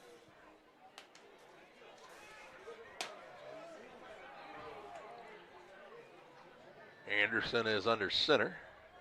Takes the snap, takes the knee, and we head to halftime in the Little Jess Motors halftime show. It's the Auburn Trojans 7, the Pittsfield Sockies 6, Halftime stats and more coming your way next on Central Illinois Sports. Now is the time to fall into savings at Little Jess. During Ram Power Days, you can save over $15,000 on a 25 Ram 1500 Crew Cab Night Edition. Get it for just $48.9 or drive it for $0 down and only $579 per month. Buy a new 24 Ram 2500 Crew Cab for only $44.9 when you take advantage of over $10,000 in savings. Or drive a new 24 Jeep Wrangler 4-door for only $399 per month. Plus 0% financing plus generous rebates available on most new models. Little Jess, serving the Tri-States for 7 decades. From bag to field to bin, Prairieland FS is your home for quality seed. We treat it right here at one of our local facilities, deliver it right to your farm, and then provide the propane to fuel your bins. Have confidence in what you're putting in your engine with our energy specialist. They're focused on maximizing power, fuel efficiency, and engine protection to keep you going. We're neighbors serving neighbors. Prairieland FS, your leading supplier of choice. Brian Dickut Trekking, LLC has been in business since 1995. Brian Dickut Trekking offers hauling of liquid and dry fertilizer, grain, rock, feed, lime, with local and long-distance hauling. Brian Dickut Trekking is located at 1878 East 2100 Street, Camp Point. Call them at 217-257-8302. That's 257-8302. Long dumps, short dumps, hoppers, and tanks. When you need it hauled, trust the experts at Brian Dickut Trekking, LLC in Camp Point. They deliver. For delicious, authentic Italian pizza and pasta, it's Gianni's Pizza on the Square in Pittsfield. From delicious appetizers to a wide selection of specialty pizzas and pastas, Gianni's has something everyone will enjoy. Take advantage of the Gianni's Pizza Special, where you can order any extra large pizza and receive a free small one-topping pizza. For carryout or delivery, call 285-4002. That's 285-4002 for Gianni's Pizza on the Square in Pittsfield. Your Jeep, truck, and SUV are only as good as the tires and rims they run on.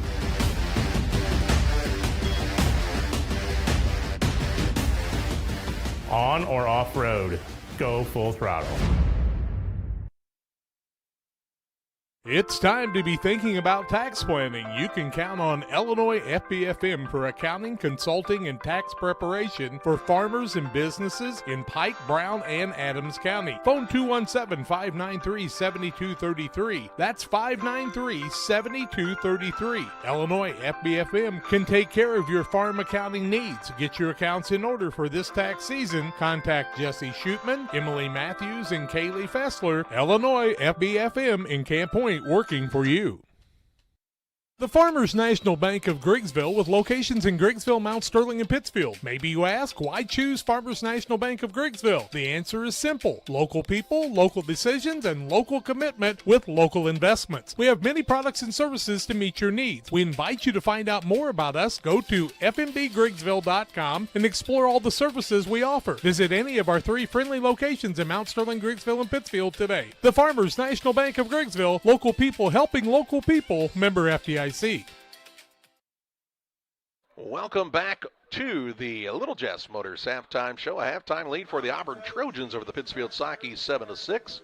Halftime stats tonight are brought to you in part by Reels Net and Twine, located just north of Pittsfield, across from the airport. Reels is your local headquarters for concrete lawn ornaments, statues, fountains, and much, much more. Stop by and see them at their great location, or call 217-285-5013.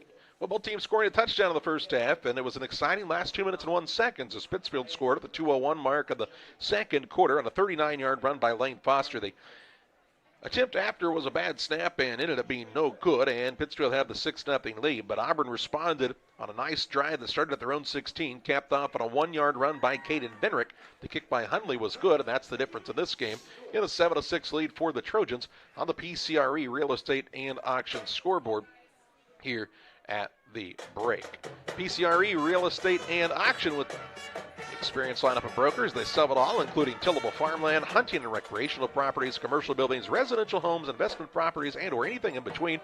See all of their current listings at PCRErealestate.com. Justin Poor has a look at your halftime stats on the Little Jess Motors halftime show after this timeout.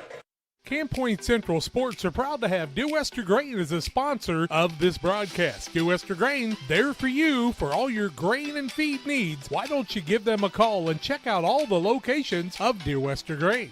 With locations in Golden, Paloma, Mount Sterling, Clayton, La Prairie, Liberty, Industry, Carthage, and Blandonsville. For more information, call Dear Wester Grain Services 696-4461. That's 696-4461, or on the web at dearwestergrain.com. Damon Plumbing, serving all of Pike County and the surrounding area with quality residential and commercial plumbing services. Make sure you include the Damon guys to get it right the first time. Residential and commercial, new builds, or existing. Call Braden at 217-491-5415 or Doug at 217-617-2318. Damon Plumbing, recommended by our family for your family. Welcome to Douglas Automotive and Tire, your expert truck and car repair center in Pittsfield, Illinois. We provide full service from oil changes to new tires and everything in between. Contact us today to schedule service. We're located at 303 West Jefferson Street in Pittsfield, Illinois. Call 217-922-0064. That's 217-922-0064. Britton and the gang know cars, and if you need repairs, call Douglas Automotive today for all your repairs. Fostered Farm Equipment has served our community since 1986, carrying the quality brands you know and trust. Now in our second generation, we are proud to continue our family's legacy of quality customer service from showroom to field. We offer new, used, and consignment sales, so whether you're working 1 acre or 1,000, we have something for every operation. Our customers work hard. That's why we work hard to keep America's farmer in the field and not in the shop. We look forward to serving our community and customers for decades to come. Little Jess Motors, located at 3431 Main Street in Quincy, Illinois, the place to go for your next vehicle purchase. Their staff is committed to making the car buying process simple and making sure each customer's needs are met. Learn more at littlejessmotor.com or visit them at 3431 Main Street in Quincy, Illinois. It is a halftime lead for the Auburn Trojans, 7-6 over the Pittsfield Sockies, and Justin Poor has a look at your halftime stats. Get started with the Auburn Trojans. They had 10 first downs in the first half. They had 111 rushing yards on 20 carries. Led yardage-wise by number 1, Caden Vendrick, who had 9 carries for 44 yards. Then number 12, Chase Chrissy, had 9 carries for 39 yards. Carter Hunley had 1 carry for 21 yards, and Birdie Boylan had 1 carry for 7 yards. Passing on the night, they are 8 of 9 for Jack Jones for 87 yards. Receptions, Carter Hunley had 5 targets, 4 catches for 66 yards. Brady Boylan, number 5, had 2 catches for 7 yards. Number 7, Jacob Barth, had 1 catch for 7 yards, and number 81, Clayton Kessler, had 1 catch for 7 yards. They were not penalized on the night, and they have no turnovers so far. Pittsfield Sockies had 8 first downs in the first half, 20 carries for 155 yards on the ground, led by Lane Foster with 10 carries for 90 yards. Number 36, Jesse Davismeyer, had 8 carries for 61 yards, and number 3, Hayden Gratton, had 1 carry for 5 yards, and Jonas Anderson lost a yard on his kneel down there to end the half. Jonas also went to the air 3 times with 1 reception on 3 attempts for 7 yards. That reception was to Carter Frazier for that 7-yard catch. Socky's been penalized 1 time for 15 yards, and they have no turnovers on the night. It is a 7-6 lead for Auburn on top of Pittsfield, about as tight as it can get here at Glenn C. Smith Field. The band of the field sounding good, and the tribute to the late, great Jimmy Buffett. Evidently still looking for a lost shaker of salt, I believe, but the band has sounded good all year long under the direction of Justin Bangert, and we've really enjoyed seeing them play here throughout the season. 7-6 Auburn on top. We'll have scores from around the area after this break on Central Illinois Sports. United Community Bank has been serving our community in banking since 1973 and is a proud member of the Pittsfield Strong United community. UCB brings you the latest banking technology, security, and convenience you expect, delivered with friendly local service you deserve from your community bank. UCB invites you to stop in for a visit at number 1 Professional Plaza in Pittsfield, or you can find them online at ucbbank.com. United Community Bank, the leader of community banking, member FDIC, equal housing lender. Sign up for a Saki Rewards debit card. The caring and experienced professionals at Hamilton Funeral Homes are here to support you through this difficult time. We offer a range of personalized services to suit your family's wishes and requirements. You can count on us to help you plan a personal, lasting tribute to your loved one, and we'll carefully guide you through the many decisions that must be made during this challenging time. You're welcome to call us at any time of the day, any day of the week. Visit our funeral home in person or on the web at hamiltonfuneralhome.com. Call 217-593-6517. When it comes to financial planning, most financial companies focus on your income. At Northwestern Mutual, we focus on your outcome. That's why we know what it takes to succeed both on your balance sheet and in your life. It takes the right financial partner who looks at where you are now and where you want to go and design a financial plan to take you there so you can achieve the life you're after today and every day after. Focus on your financial outcome with Northwestern Mutual. Contact Sheila Davidsmeyer today. Her office is located at 311 West Washington in Pittsfield, Illinois, or visit SheilaDavidsmeyer.nm.com. The Northwestern Mutual Life Insurance Company, Milwaukee, Wisconsin. Sports families, come check out Central Valley Sports, the new facility in town. Located 3 miles south of Winchester at 520 Winchester Glasgow Road. Batting cages, pitching mounds, pitching machines, and more. Open to all ages and skill levels. The facility is available for team rental, individual membership, and family memberships. Be sure to check out the Central Valley Sports Facebook page for more information and stay up to date on individual lessons and camps offered throughout the year. Hey, Abe. Hey, George. You know what? We love beer! This election year, be sure to make the correct decision and vote jerseys. Over the last 4 years, we have helped put more money back in your pocket with our daily drink specials and incredible food deals. We have also made steaks great again with our partnership with GJY Beef Company. So when you are making your next dinner decision, make it Jersey's Bar and Grill in Camp Point, Illinois. Game Masters Outdoors in Quincy is your ultimate destination for game cameras and hunting gear. Discover top-notch game cameras to elevate your outdoor experience. From firearms and ammunition to optics and outdoor equipment, we've got you covered. Enjoy free shipping on most orders.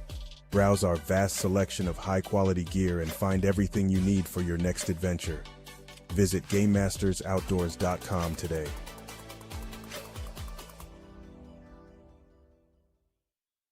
Go team, go! Great Rivers Bank has a digital banking app worth cheering for. Move your money, pay your bills, deposit your checks. Hooray! Hooray! Set up a budget, manage your debit card, set up account alerts, and so much more. Our digital banking will give you a reason to stand up and cheer for banking. Learn more at greatriversbank.bank. Great Rivers Bank is an equal housing lender, member FDIC. At Logan Agri-Service, we understand your success starts from the ground up. That's why we've been your trusted partner in agriculture since 1962. From top quality seed and cover crops to fertilizer, crop protection chemicals, and petroleum products, we have you covered. At Logan Ag, we take pride in providing you quality products at competitive prices with service that exceeds expectations. Call us today at 1-800-LOGAN-AG or visit loganag.com. Welcome back on the Little Jess Motors halftime show. 7-6 is the Auburn lead here at half. And on the PCRE Real Estate and Auction scoreboard, we take it to the sideline. Here's John. At halftime, Camp Point Central leads Carrollton 14-6, New Berlin 14-7 over Athens at half. Rushville Industry 22-7 over Princeville in the second quarter. Sacred Heart Griffin trails Chatham Glenwood 21-14 late in the second quarter. Galena leads Lena Winslow 7-0 at half. At half. Dixon leads Byron 7-0 in the first quarter. West Central 19-0 over Triopia at half.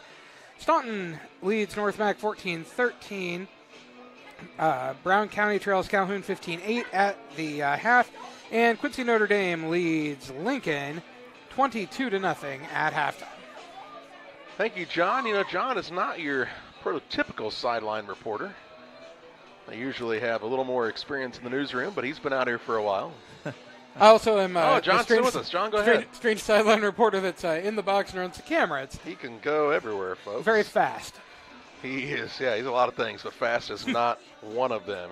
Well, he's going to try to fix that crooked clock here in a moment, and we'll step aside on the Little Jess Motors halftime show. Gets set for second half action next. Kate Marable, real estate broker with Hometown Real Estate, would like to say good luck to all area teams and hopes everyone has a successful and healthy season. When you're in the market for a new home or would like to sell your home, be sure to call Kate Marable. Kate is a lifelong resident of the area and has experience in first-time home buyers, FHA, USDA, and VA loans. Call Kate Marable at 217-370-9809. That's 370-9809 for Kate Marable and Hometown Real Estate.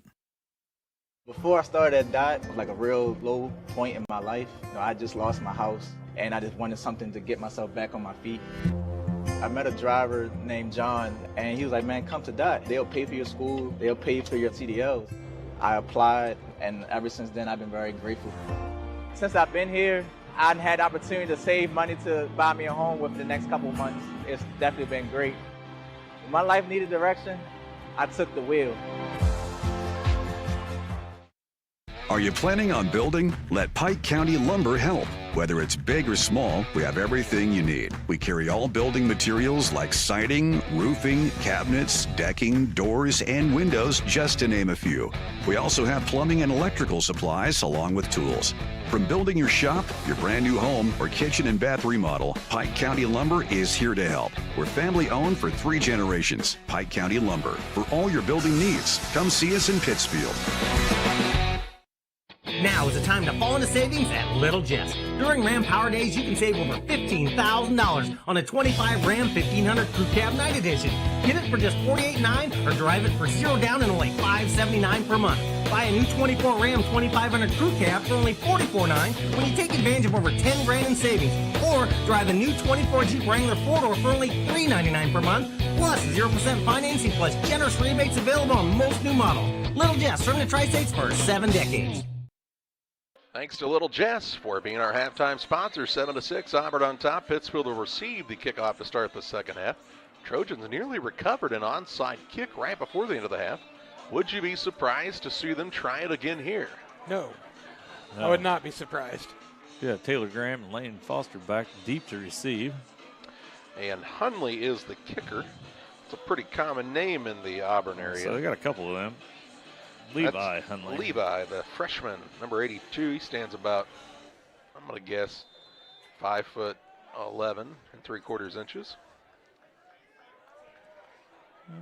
We didn't get heights and weights from Auburn, so Charlie's guessing on all of these. Yeah, from where 165 pounds. From where I sit, he looks to be just shorter than a 6-foot tree. And he will put his boot into this one. A high kick, not extremely deep. The Sakis let it bounce, and Hayden Gratton will pick it up near the 30-yard line. Rushes ahead and is taken out of bounds right around the 37. And that's where the Sakis will start first down and 10 yards to go with 11 minutes, 54 seconds to play in this third period. First and 10 from the 37 for the Sakis, who found the end zone just one time in that first half. Realistically, if you are this Auburn squad, as long as Pittsfield takes on offense to score usually, you basically need to get 2, maybe 3 stops in the half. That's it. That's what we got to tell your defense. We've got to stop them 2 or 3 times. If you do, you win the game. Really only had 2 possessions that first half. Here's a handoff to Foster along the right-hand side. Big hole, and he'll take it out across the 44 to the 45-yard line. An 8-yard pickup on the first play from scrimmage to start the second half, and Foster is approaching the 100-yard mark once again. He's at 99 or 98 yards, I believe. 98. Second down and 2 from their own 45-yard line.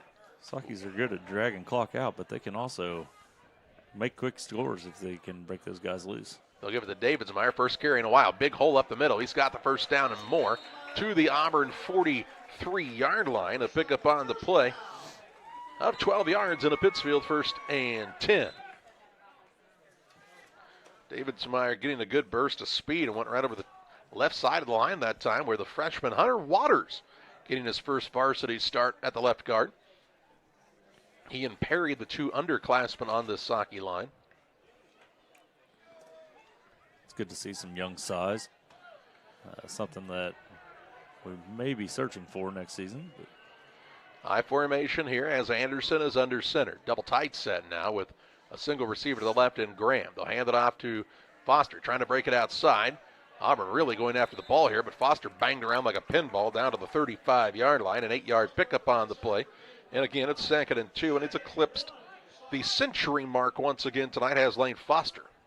He says, I'll hold on to the ball and keep taking the yards that you're going to give me since you're not tackling me. Do you have your total yardage on the season for Foster coming into the night? No, but I can find it. He had 270 last week, so that adds up in a hurry. He had 200-plus against Olympia, so that'd be about 500 between those two games. Under center is Anderson, hands it off to Davidsmeyer. Running that left side again. Bounces off of a man, spins forward. And is inside the 30 to the 29-yard line. A 6-yard pickup on the play. And another Pittsfield first down as a 6-yard pickup by Davidsmeyer moves the sticks. And Pittsfield on the move here. A drive that started at their own 37-yard line down to the Auburn 29 as it stands at the moment.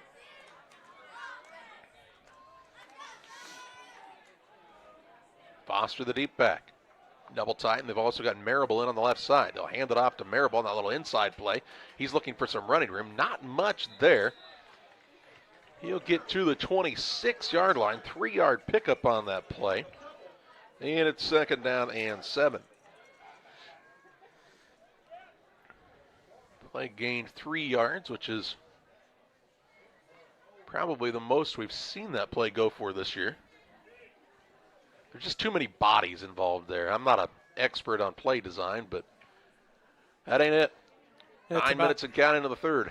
About the only play that he's in on the offense. Well, no, he'll be a lead blocker. Yeah, and he plays a lot on that end. They'll pitch it out now to Foster. The good old-fashioned sweep here, and he'll get outside. He's going to go for a score. Dives, and he's in for the dive. He didn't even have the dive. Just stays on his feet, and it's a 26-yard touchdown with 8 minutes, 46 seconds to play in the 3rd. And the Pittsfield Sakis have retaken the lead, 12-7, and now we'll go for 2. Max Prep shows him at 831 yards coming into the 9. So at 831 yards on the ground, plus another 120 tonight, he's approaching 1,000 yards on the season. Pretty good year.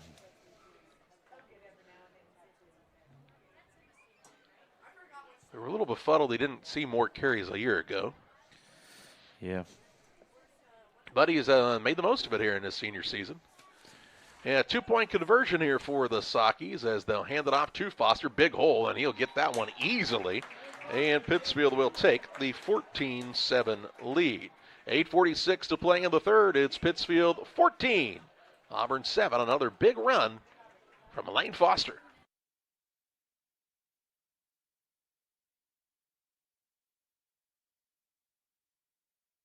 Helena Agri, Camp Point, Illinois, is a proud sponsor of the broadcast of Central Illinois Athletics. For all your seed, fertilizer, and chemical needs, the experts at Helena Agri, Brian Obert, Dustin Roskamp, and Matt Hughes, are the guys to call. Let them show you the best seed, fertilizer, and ag chemicals to make your farming operation a success.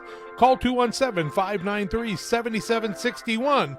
That's 593-7761 for Helena Agri of Camp Point. 8:46 to play in the 3rd. Pittsfield on top, 14-7 on the PCRE Real Estate and Auction scoreboard. Second touchdown of the night by Lane Foster has put Pittsfield on top of the Auburn Trojans. And Cook to kick this one off and kicks it deep. Benrick will take it on a bounce and have a roll past him. He'll retreat and go back near the 10-yard line, and he'll break a tackle, but won't break a second as he's taken down that time on a good tackle by, I believe that was Cody Anderson, the freshman, on that tackle. And it'll be a 1st and 10 for the Trojans. From the 10 or 11? It looks like at about the 11-yard line for Auburn. 8 minutes, 41 seconds to play in this third period. So a drive similar to where they started that drive that went for a touchdown. That time they started at their 16. This time they're back at their own 11. Yeah, they proved to be a team that doesn't really matter. They can move the ball if they'd like. Trips to the right-hand side as Jones will be in the shotgun. Single back to his right is Venrick. He'll hand it off to Venrick. Gets a good block out in front. And look out, 20-yard line. He'll be taken out of bounds after a nice 9-yard pop on that play. 2nd and 1 for Auburn from the 20. 2nd and a yard to go as Venrick having a nice night running the ball as well. That first half, he ran really hard, and he proved that he's hard to tackle if he hits his holes and keeps his legs going. There was a few times where he was wrapped up for a short gain or a loss even, and he kept going. Saki show the blitz. Jones is flushed out of the pocket. Points downfield, throws it down there. It's incomplete. Well short of the intended receiver that time in Brady Boylan, and it's 3rd and a yard. So clock stops with the incompletion. 8:26 to play in the third. Tonight's contest is brought to you in part by Waters Concrete. Tim Waters offers quality concrete for your new build, driveways, decorative patios, sidewalks, anything with concrete. It's Waters Concrete, ready to serve you. 309-252-1052. Jones in the gun for a 3rd and 1. Puts a man in motion from the left to the right-hand side. Hands it off to Venrick. Venrick looking to follow his lead blocker, has the first down. Now is going to make a man miss and is taken down out near the 28-yard line. Nice run of the play of an 8-yard gain and a 1st and 10 for the Trojans. Venrick that time just kind of kept picking spots and dancing around people and gaining yards. Looked like that time he was led by the pulling guard from this side again. That looks to be Bryson Roberts. He's a good-sized lad, but moves really well. Trips left, single receiver to the right-hand side. Jones in the shotgun.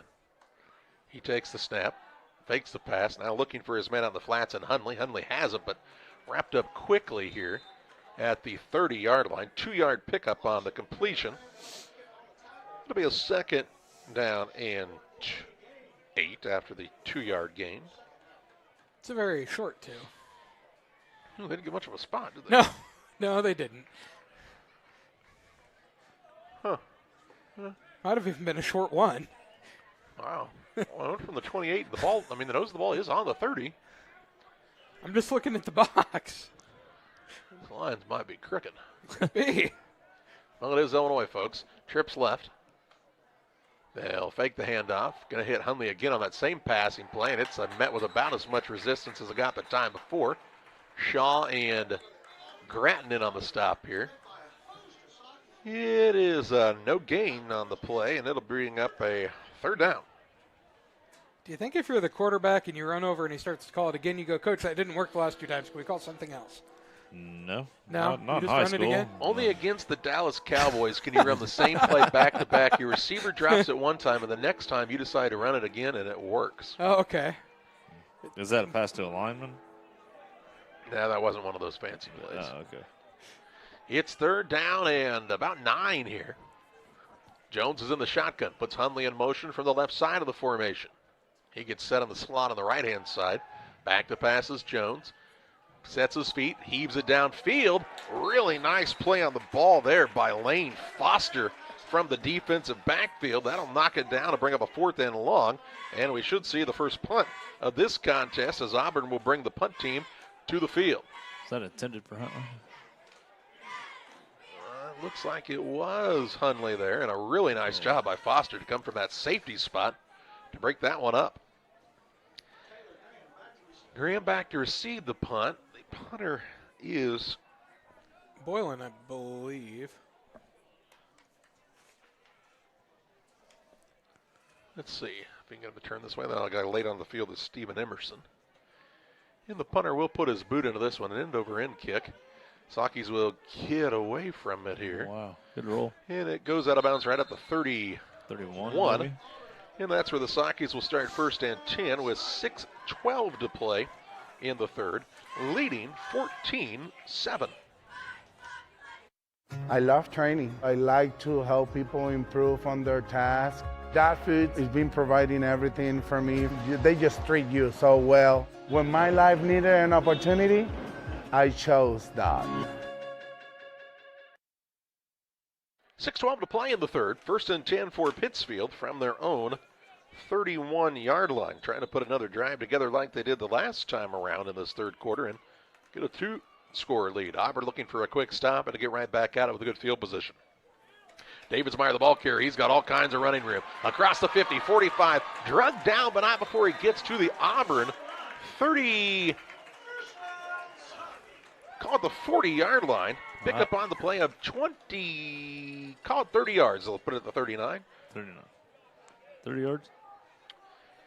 Let's see. 19 on one side and 11 on the other would be 30 yards and a 1st and 10 for the Sakis. Give him 109 yards on the night. He's had a good season as well. Yes, he has. I was just getting ready to look at that. When they don't take him away in the second half especially. Yes. He has 125 carries for 619 yards coming into the night. Foster going to get the pitch on the outside. Gets a good block from Peterbow. Cuts back to the middle and takes a pretty good shellacking that time to the 31-yard line. 8-yard pickup, though, by Foster. It's 2nd down and 2.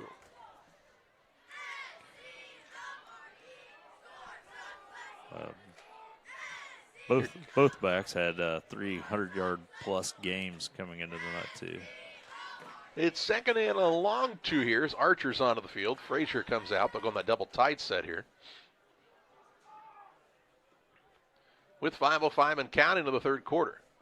Foster is the deep back behind Davidsmeyer, the fullback. Handed out to Davidsmeyer, again with a big burst of speed, and again another Saki 1st down.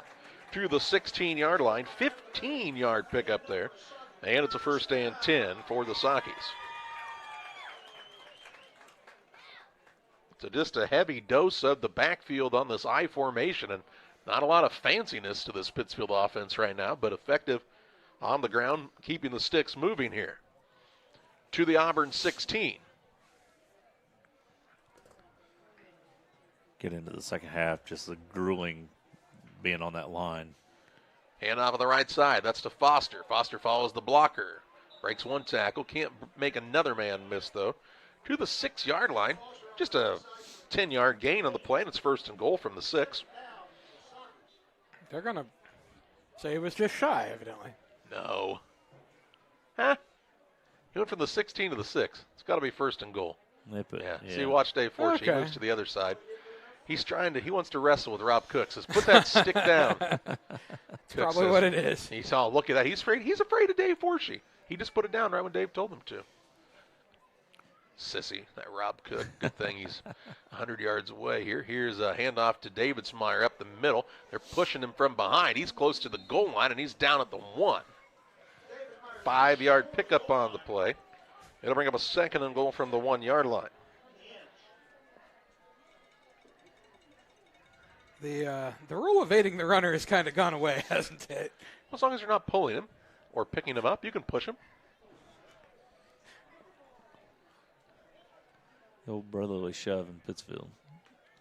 3:15 to play in the third.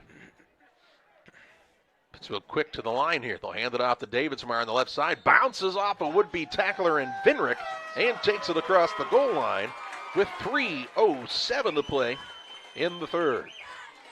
That gives the Sakis a 20-7 lead on the PCRE Real Estate and Auction scoreboard. And they will attempt a kick again here, it looks like. Marable will be the kicker. Easy for you to say. Marable will be the kicker. Say that 5 times fast. Yeah, good snap this time. The hold is up. The kick looks to be plenty deep, and it is good from Bodine Marables. Right foot. 3:07 to play in the third. Sakis with back-to-back scoring drives. They've extended their lead 21-7 over the Auburn Trojans.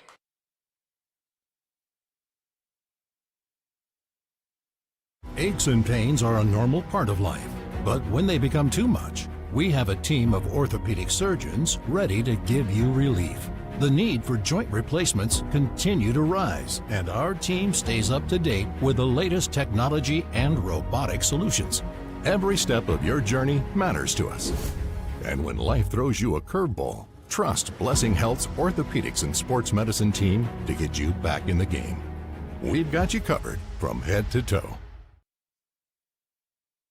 3:07 to play in the third. 21-7 is the Pittsfield lead after a drive that started at their own 31. 7 plays later, they take it in from 1 yard out on the touchdown run by Davidsmeyer. Cook will put in his boot into this one. It'll take a bounce and roll into the end zone. Touchback. For the touchback, and the Trojans will have it at their 20-yard line with 3 minutes, 7 seconds to play in the third. At Westtown Ford in Jacksonville, we're your low overhead EV dealer. Curious about EVs? Come check out a Mach-E with me, Wade.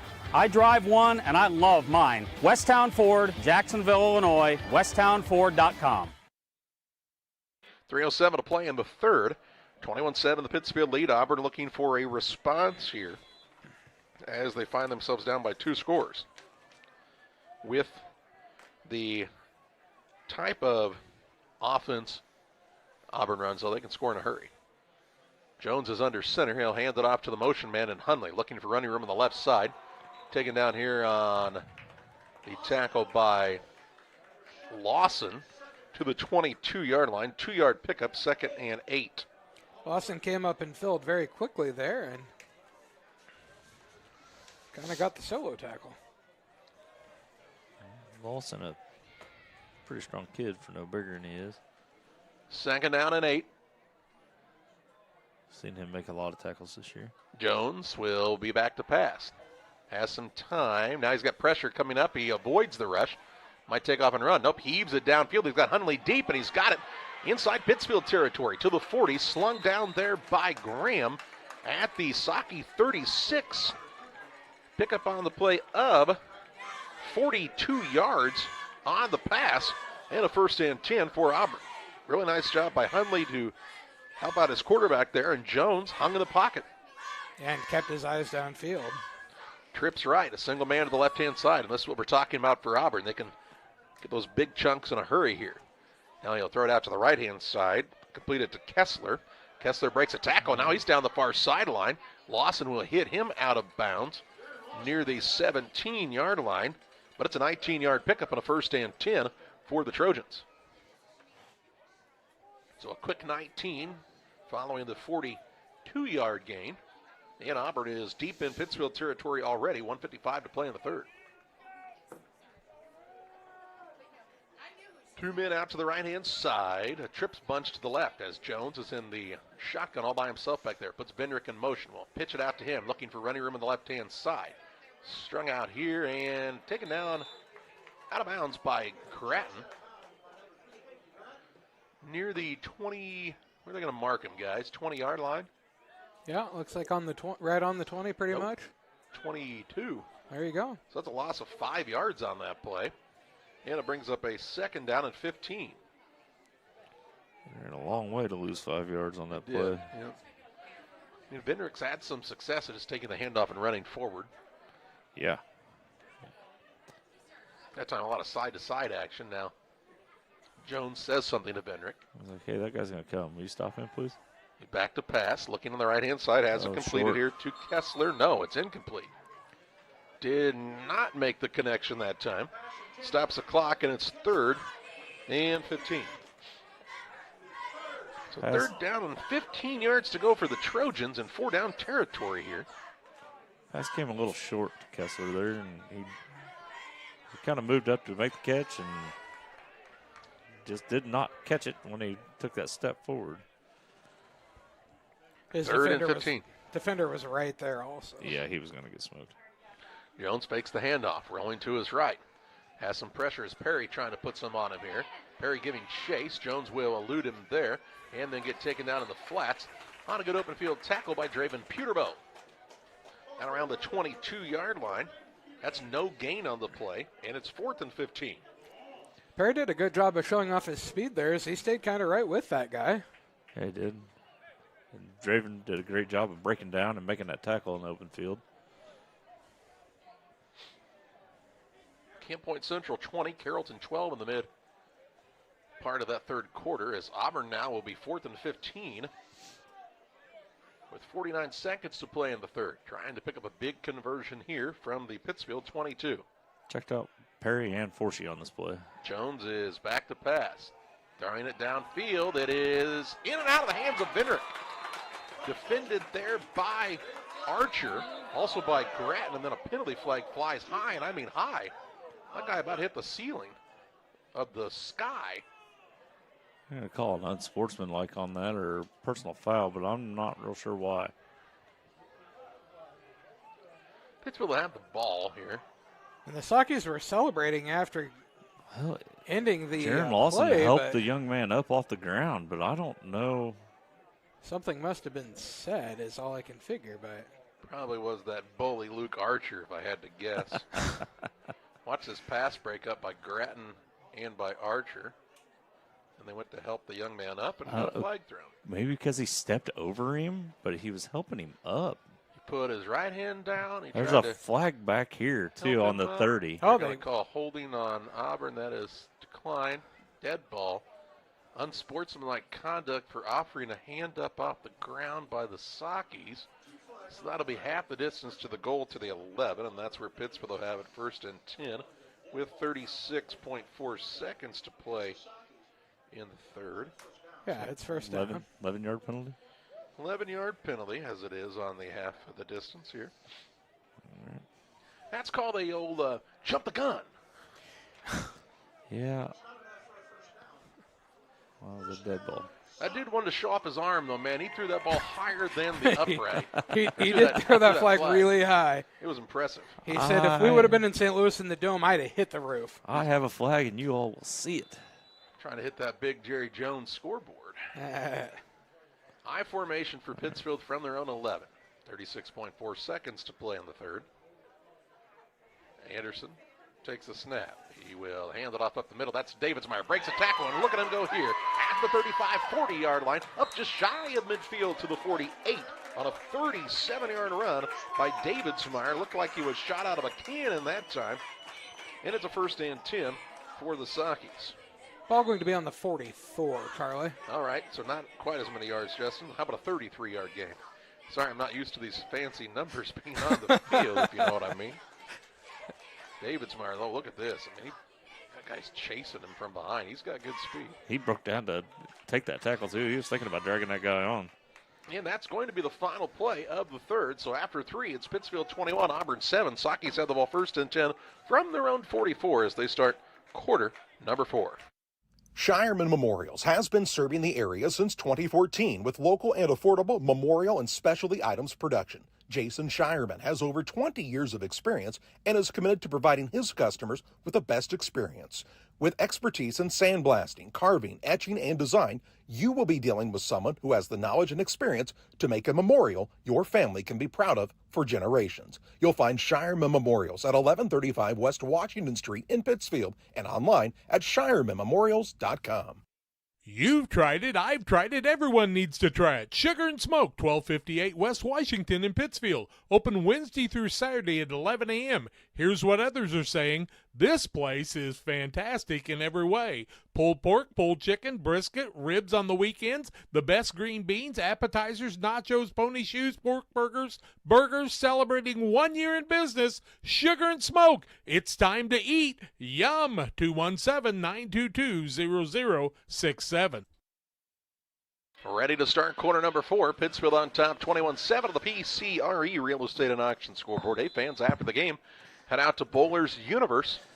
Their special today is the chicken Philly, I believe. It's good in a horseshoe, too, if you ever try that. At Bowler's Universe in Pittsfield. They've also got $2 bowling tonight. Here's a run by Foster. There he goes, 40, 35, 30. Cuts back and makes a man miss at the 20. 15, they're trying to chase him down from behind, and they will at the 4. Big time run, though, by Foster. Another 40 yards on that play. On the first play of the fourth quarter, and the Sakis have it 1st and goal from the 4-yard line. Another big run by Foster And he's racking them up in a hurry again here tonight. Getting close to 200 yards again, 190 yards on the night. He's trying to get over that. What'd you say started the night at 8:30? Yeah. I don't know. 8:30, I think you said something like that. So, I mean, he's over the 1,000-yard mark, yeah. So he's surpassed the 1,000-yard mark on the season. With a game to go. Yeah. It's been a while for the Sockies to have somebody with that type of output on the ground. Pittsfield quick to the line here as they'll hand it off to Davidsmeyer, and he'll bowl his way across the goal line on a good lead block from Bodie Marable up front. And the Sockies take the 27-7 lead. Is that a 4-yard carry? 4-yard carry from the 4-yard line. And with 11 minutes, 15 seconds to play in the fourth, it's Pittsfield 27-7 on top of Auburn as the Sockies have capitalized here in this second half on all three drives. Marable will look to kick the extra point. The hold is down. The kick is up. The kick is good again for Marable. 28-7, the lead for the Sockies. 11:15 to play in the contest. Stay tuned on Central Illinois Sports. For nearly 40 years, the Niebuhr Funeral Home has been serving our area with professionalism and compassion. This is our business, our hometown. You can be assured we take great personal pride in serving your family in your time of loss. We're locally owned. We're your friends and neighbors. We care about you and your family. Niebuhr Funeral Home, with locations in Pittsfield and Barry, serving our community with compassion and respect. Fostered Farm Equipment has served our community since 1986, carrying the quality brands you know and trust. Now in our second generation, we are proud to continue our family's legacy of quality customer service from showroom to field. We offer new, used, and consignment sales, so whether you're working 1 acre or 1,000, we have something for every operation. Our customers work hard. That's why we work hard to keep America's farmer in the field and not in the shop. We look forward to serving our community and customers for decades to come. Cook kicks it into the end zone for the touchback, and Auburn will take over 1st and 10 at their own 20-yard line with 11:15 to play here in this contest. Sockies got the big run by Davidsmeyer, a big run by Foster. I mean, back-to-back plays of 33 and 40 yards by the two running backs on that drive. Started at their own 11 and puts them on top 28-7. Yeah, probably one of their quickest, definitely their quickest score on the night. Trips left as Jones is in the shotgun. He'll roll out to his left. Looking downfield, that's Marable right on top of him and will throw it out of bounds. Surprised he could even see Marable. Marable was kind of coming from his blind side there. And he peeked around a couple of times. Closest person there was number 8. And that was Peyton Campbell. Looked like. Clock stops with the incompletion. 2nd and 10. Two receivers split out way to the right-hand side. Now a little stacked formation here. They will hand it off. That's Chrissy again. Chrissy's got a big gain on the play. Up across the Auburn 40 to the 42-yard line. A 22-yard pickup and a 1st and 10. Honestly, Chrissy's been the biggest. And that's the first time they've gone to him this half. Yeah, I mean, he's carried the ball well. 51 yards on the line. I don't know, 5 or 6 carries? 10. Yeah, so 5 yards carry, though. Pretty solid. He'll get it this time and rush it outside. The sophomore trying to get to the edge, and he'll be taken down near the 46. 4-yard pickup as Archer drags him down here. Who's that, Vendrick? That was Chrissy. Chrissy again? Yep. Gains 4, 2nd and 6, and somebody's down. He may stay down kind of holding an angle. I don't think that's Chrissy. You don't think it's Chrissy? I think it's the receiver out there that was blocking. They kind of rolled up on him on the backside, and they'll take a look at him. And we'll step aside here. 10:33 to play in the fourth. Pittsfield 28, Auburn 7. Like a good neighbor, State Farm is there. You've heard that phrase many times. And Rod Prentice in Pittsfield, your State Farm agent, is the guy you can count on to be your friend and neighbor in the insurance business. He has a complete line of insurance available for you from State Farm Insurance. You can reach him at 217-285-6930. Our family trusts Rod Prentice with all of our insurance needs. Stop by their office on Washington Street and see the girls. And Rod Prentice, your State Farm agent, 217-285-6930. 2nd and 6 as Boylan was the man who kind of got rolled up on there. He was up under his own power, so good to see that. 2nd down and 6 yards to go from the 46 for Auburn. They'll throw it down to the flats for Hundley. Hundley is going to get the catch, dragging some tacklers with him. Up near the 48-yard line, a gain of 2 on the play. That will set up a 3rd down and 4. Graham, the first man in on contact that time for Pittsfield. Hard fought 2 yards right there. It was. 3rd and 4. Clock rolling here with 9:50 to play. The first year I've ever seen a referee make a guy come out in football for blood. Peterboe has come out with a little blood on his arm, so Merriman comes in to play the other inside linebacker, the young sophomore. 3rd and 4, Jones in the gun. He is back to pass. Saki showing a blitz. They'll set up the screen pass. Have it completed to Venrick. Venrick will have the 1st down and more at the 40. Cuts it back at the 35, trying to get outside. 25-20, running away from him at the 10. 5, and he is into the end zone for the touchdown. Venrick on the screen pass. Takes it from his own 48. 52 yards to the house, and with 9 minutes, 22 seconds to play in the contest, Auburn gets their 2nd score of the night. Hendrick showed you that speed when he got to the outside. Turned that corner and nobody could bring him down. And now the Trojans will look to tack on the extra point as Levi Hundley is in for the kick. The holder is Jack Jones, the quarterback. Can't tell who the long snapper is there. Could be Cocaine. The hold is down. The kick is up. The kick looks to be good, and it is. 9:22 to play in this one. Auburn strikes right back. They've cut the Saki lead to 14, 28-14. More exciting action your way next on Central Illinois Sports. From bag to field to bin, Prairieland FS is your home for quality seed.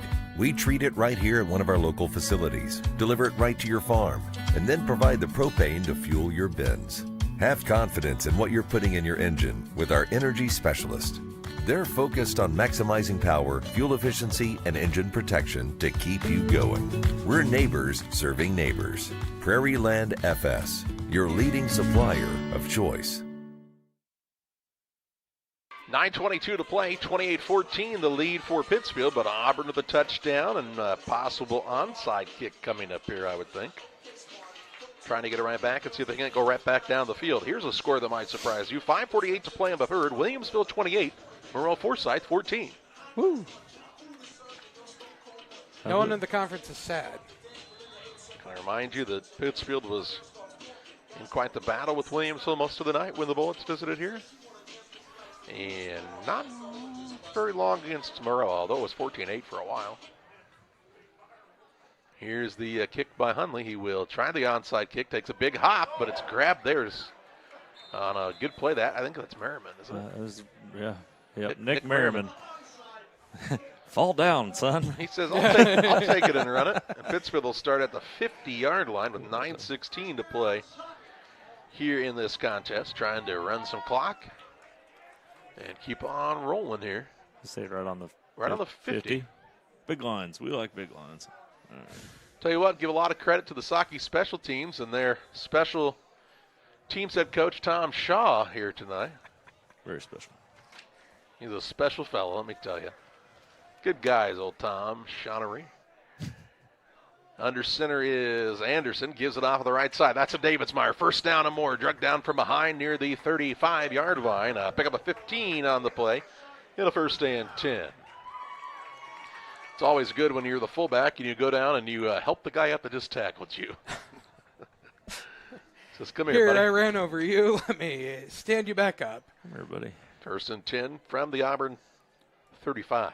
I've actually seen a lot of good sportsmanship in tonight's game. There's been a lot of helping the other team up from both sides. 1st and 10 from the 35. Sometimes it's even a penalty. Single receiver wide to either side. I formation for the Sakis. Peterbilt, the tight end on the left side of the formation. They'll hand it off to Foster. Foster with the blocker out in front. Breaks a tackle. Here he goes again. 15, 10, 5. Have a night lane. Foster on senior night for the Sakis. 34-14 the score as Foster takes it in from 35 yards out with 8 minutes, 29 seconds to play. Lane Foster has eclipsed the 1,000-yard mark on the season. 225 yards on the night. He's trying to find that 270 mark again. It's the third game of the season with 200-plus yards. Yeah, that's not a category on the stats I was looking at earlier. Should be. Here's the hold down. The kick is up. Maribel's kick is high enough, and it is again good. 8 minutes, 29 seconds left. The Sockies get the answer to the Auburn answer and retake the 21-point lead, 35-14. When it comes to financial planning, most financial companies focus on your income. At Northwestern Mutual, we focus on your outcome. That's why we know what it takes to succeed both on your balance sheet and in your life. It takes the right financial partner who looks at where you are now and where you want to go and design a financial plan to take you there so you can achieve the life you're after today and every day after. Focus on your financial outcome with Northwestern Mutual. Contact Sheila Davidsmeyer today. Her office is located at 311 West Washington in Pittsfield, Illinois, or visit SheilaDavidsmeyer.nm.com. The Northwestern Mutual Life Insurance Company, Milwaukee, Wisconsin. 29 left. 35-14, the Pittsfield lead on the PCRE Real Estate and Auction scoreboard. On a 35-yard run from Lane Foster. This kick return taken by an up man. That's Coy Grosser, it looks like. And he'll be taken down near the 29-yard line, and that's where the Trojans will have it first and 10. Still 8 minutes, 22 seconds to play in this game. First returnable kick for a while from Call the 28, Justin. Mr. Cook. Sorry, you wrote it down. That's right, I can add. Nines can become eights pretty quick. I just did the same thing on my sheet. How about that? No eraser needed. Here is the Trojan offense. Jones in the shotgun. Wipes his hands and is back to pass. Steps into the throw, looking for Hunley out on the flats. Has it at the 32, now 35-yard line. Runs over Graham and taken down at the 40-yard line. A pickup on the play of 12 yards and a first and 10 for Auburn. When Hunley caught that ball, he did not have a defender within, about 15 yards of him? Yeah, Pittsfield really playing soft on the defensive backfield now, trying not to just get beat deep, up by multiple scores with just over 8 minutes to play, just trying to keep away from the big play. Here's Jones, back to pass. Sets his feet. Looking, now he's running out of time, and he's taken down. Sacked here by the Sockies as Tucker Cook gets the sack along with Perry back of the 35-yard line. 5-yard loss on the play. It'll be a second down and 15. Perry's been close to him several times tonight, and that's the first sack. See that on the Northwestern Mutual instant replay. You see him roll off danced his block around, right danced around, and now watch Cook just didn't give up on the play. He came down, and he and Perry. They just meet at the quarterback. They split the sack that time. Second and 15. Vendrick in motion. Jones back to pass, setting up the screen. Hunley has it. He breaks a tackle, is still on his feet to the 47-yard line. A pickup on the play of 12 yards, and this brings up a third down and 3. So a third down and 3 yards to go with under 7 minutes to play. From the 47. 228 yards in the air for the Jack Jones tonight. Most of which went to Hunley, who has 12 targets for 136 yards. He's the bottom of the formation here. They're going to give it off to Vendrick. Sockies do a good job, Cook, to string that play outside, but it'll be enough for a first down as Shaw takes him down inside Pittsfield territory to the 48, so a gain of 5 on the play, needed 3, and it's a first and 10 for the Trojans. Clock keeps moving here, though, with just 6:25 left. Trips left. Jones in the shotgun. Perry checks out. Calls for the snap. Back to pass. Hits Hunley out there in the flats again. He'll be taken down near the 40. That's not Hunley. That is Boylan, excuse me. to the 40-yard line. A gain of 8 on the play. Results in a 2nd and 2. Luke Archer chased him down there. Auburn trying to go with the hurry up now. Trips left. Single receiver wide way to the right-hand side. Back to passes Jones. Has some pressure. Now he throws, and it's a diving play out there. Caught, it looks like. That time it is Hundley on the catch. To the 35. Oh, that's Campbell. 8. All right, that 3 and 8 looked a lot alike across the way. 5-yard pickup as it is, and a 1st and 10 for Auburn from the 35. Trying to keep it moving down the field here is this Trojan team. Back to passes Jones. Heaves it deep downfield, and it is incomplete. Oh, my. Tell you what, a really nice pass breakup that time by Hayden Gratton. Deep downfield, one-on-one with his man. Almost a really good catch by that young man, too. Just As could it not is on, bring it in. Yep, as it is on both sides, though, an incomplete pass, and it's 2nd and 10. Brady Boylan on the target there. That was man-to-man all by yourself back there, and Gratton did just enough to prevent what would have been a touchdown, it looked like. Yeah. Jones under center, with the clock stopped. He's back to pass. Sets his feet, now flushed out of the pocket, and is taken down by McKee. Cordell McKee with the tackle right at the original line of scrimmage. Looks like they'll give him no gain, no loss on the play, and it's 3rd and 10. McKee with that. He came off his blocker really well right there, found the quarterback with the ball and brought him down. I really feel like he's been an underrated player for Pittsfield all season. Kind of a quiet guy on both sides of the ball, but just does his job. Yeah. Brings his lunch pail, does his work, goes home. Here's Jones throwing it deep downfield again. It is caught for the touchdown. This time he finds his man in Brady Boylan. And a 35-yard touchdown strike with 4:44 to play in the 3rd. And the Trojans have cut the lead to 35-20. That was that similar play they ran earlier, and this time they find it on a nice throw by Jack Jones. Boylan open downfield. And the extra point attempt coming up here from Levi Hundley, and we get a whistle and a what? I don't know. Looked like the replay booth confirmed that's a touchdown. Had to wait until it was all done, I guess. All right, now Hundley's ready for a chance to kick this one through the uprights. But not before the Sakis jump off sides. And that'll make it half the distance, move it to the 1.5-yard line. It's harder to make when you're closer.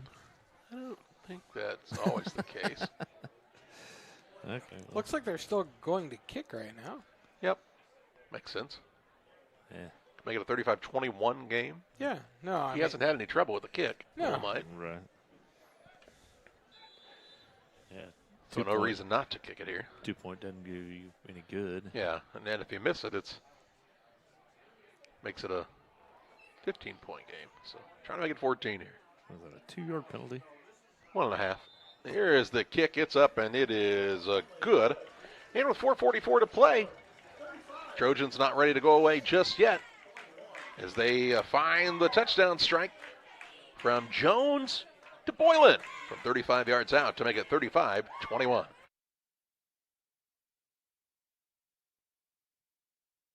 Damon Plumbing, serving all of Pike County and the surrounding area with quality residential and commercial plumbing services. Make sure you include the Damon guys to get it right the first time. Residential and commercial, new builds, or existing. Call Braden at 217-491-5415 or Doug at 217-617-2318. Damon Plumbing, recommended by our family for your family.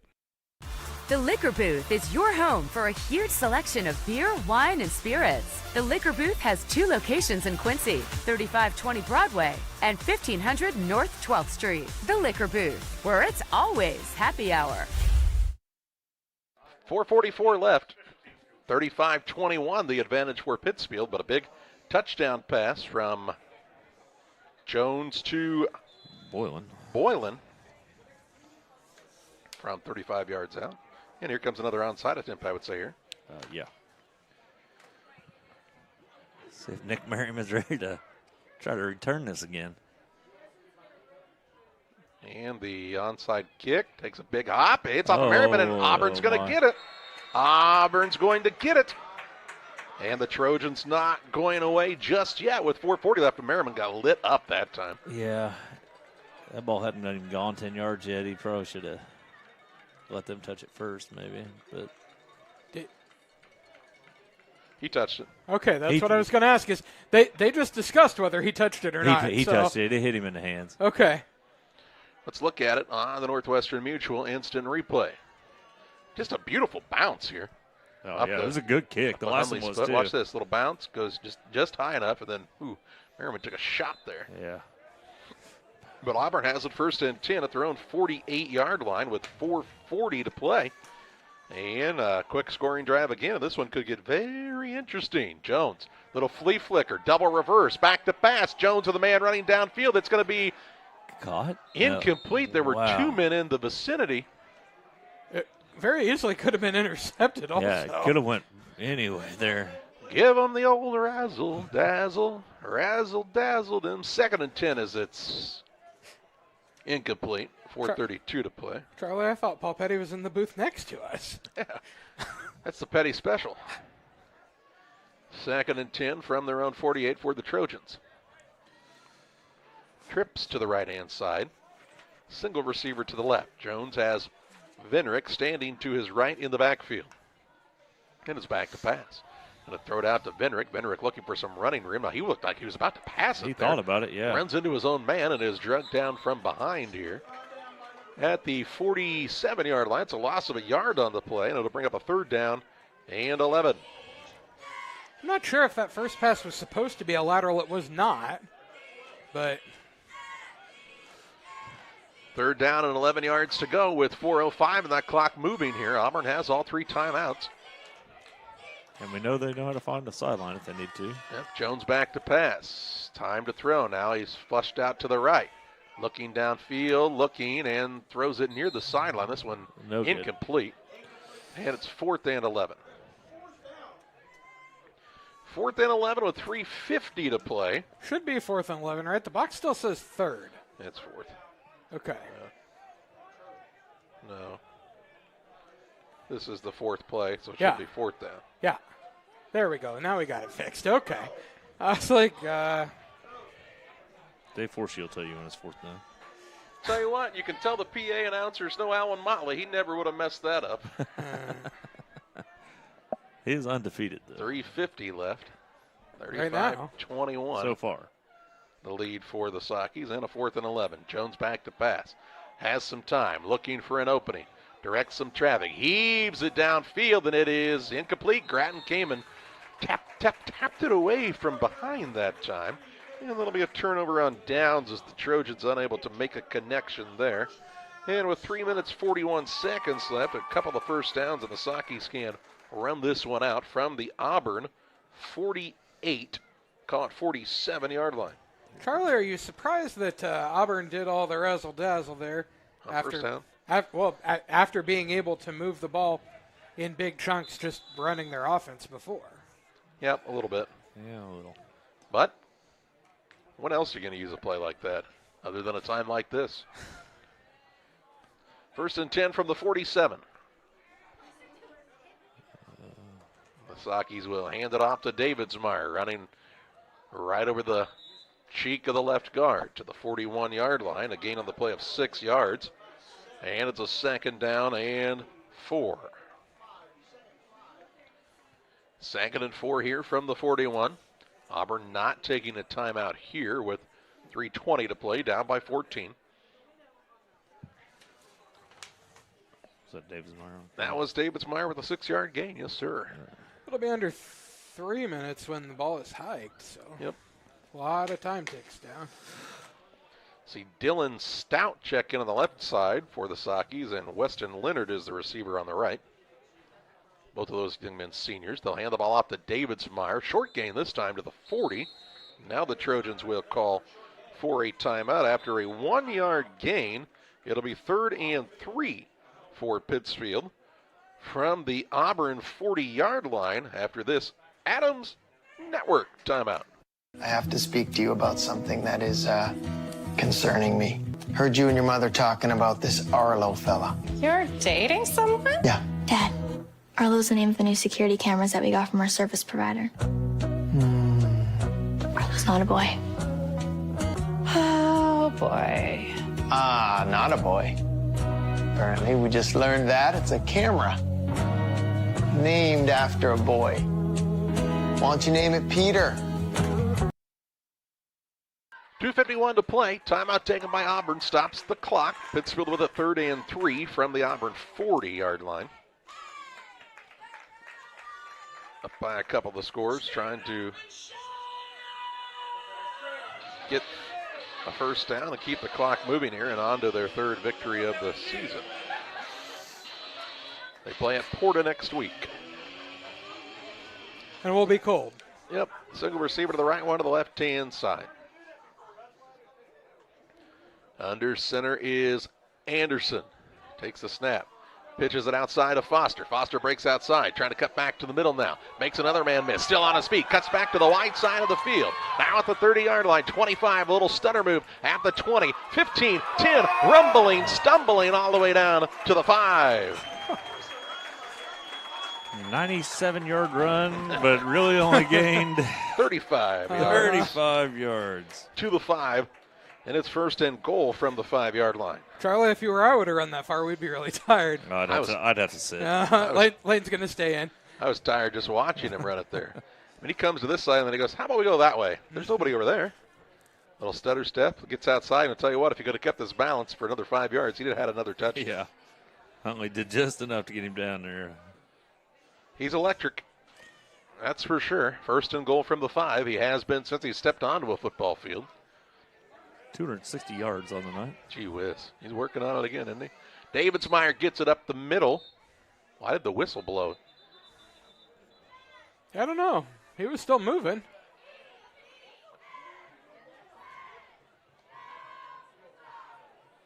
They're going to say stop the clock and repeat 1st down. They're going to get a do-over here. Inadvertent whistle. 1st down. Whistle blew early. Davidsmeyer was... 2-minute warning, obviously. Are they going to put the ball back where it was then? No, this is the 2-minute timeout. It is. It's at the 5. The clock's moving, and now Pittsfield wants to call a timeout. Okay. Adams Network timeout for reliable internet that doesn't buffer no matter what life throws at you, including an inadvertent whistle. It's followthefiber.net. It's the biggest tool sale of the year. Milwaukee Mayhem is back starting on October 14th. Danny, what you most excited about? I'm excited about the M18 free 5.0 battery promotion. Buy select M18 repair tools and get a free 5.0 battery. Right, stop by and see a Milwaukee rep like Danny. $750 in Milwaukee money they're handing out. See the full schedule at farmandhomesupply.com. Danny, what else? Spend $25 on Milwaukee and get a free Farm and Home Milwaukee branded bucket. That's right, that's on Saturday only. See all the details at farmandhomesupply.com.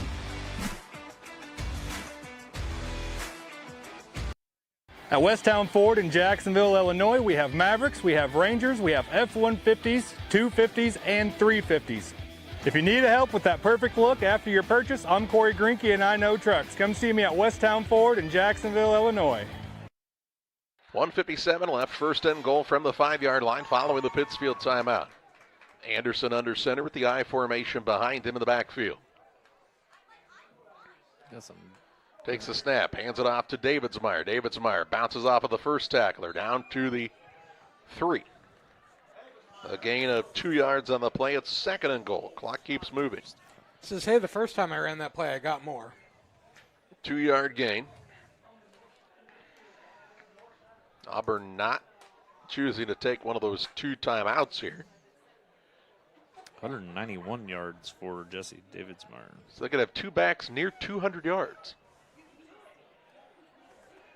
7 yards passing. That's all you needed. Uh-huh. Anderson hands it off to Davidsmeyer. This time he's in for the score. His 3rd touchdown of the night. 3 yards. 3-yard run, and it's 41-21 Sockies with 1 minute 17 seconds left in this ballgame. So just a sensational night on the ground for the two senior running backs for the Sockies. Foster over 200 yards. And Davidsmeyer. 194. Yeah, just 6 yards short of 200. Both with 3 touchdowns. And here's Marable on the kick. The man looked to have jumped it. Kick looked to be long enough, but they'll move it half the distance here. As one of the Trojans was offsides. That'll move it to the 1.5-yard line, and they'll try the kick again. Tell you what, when Marable gets time, he's got plenty of leg. That is the first accepted flag on the Trojans tonight for 1.5 yards, but on do halves, so we're calling it 2. Exactly. Just like when I'm doing overtime, we don't do halves. Just round it up. Don't tell the boss.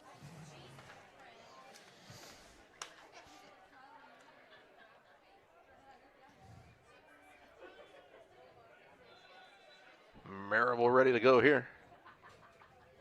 Hold is down. The kick is up. It is now kind of a wobbler, but it's still good for Bodie Marable. 1 minute, 17 seconds remaining. Pittsfield's doubled up Auburn. 42-21.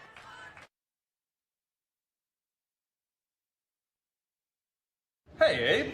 Hey, George. You know what? We love beer! This election year, be sure to make the correct decision and vote jerseys. Over the last 4 years, we have helped put more money back in your pocket with our daily drink specials and incredible food deals. We have also made steaks great again with our partnership with GJY Beef Company.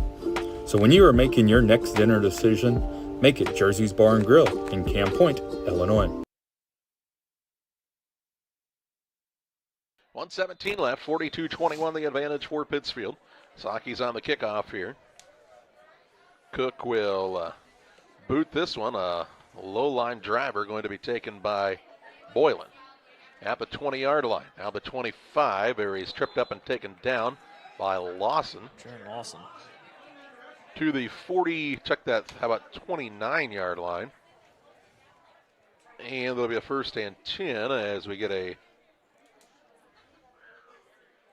spot at the 30, of course, with 1 minute 9 seconds left. See if the Trojans want to try to go to the air one last time tonight. Looks like Jones is out there still in the shotgun, trips right, single man to the left-hand side. He is back to pass. Has some time. Now there's Zane Perry to pressure him. Gets away for a moment. Still dancing in the backfield. Now gets free again. He will heave it deep downfield, and Graham's going to pick it. Did he hang on? Yes, he did. Yes, he did. Taylor Graham with another interception, and that'll be the cherry on top for the Sockies as Graham picks it off at the Pittsfield 32-yard line, and Pittsfield will be in victory formation here on senior night.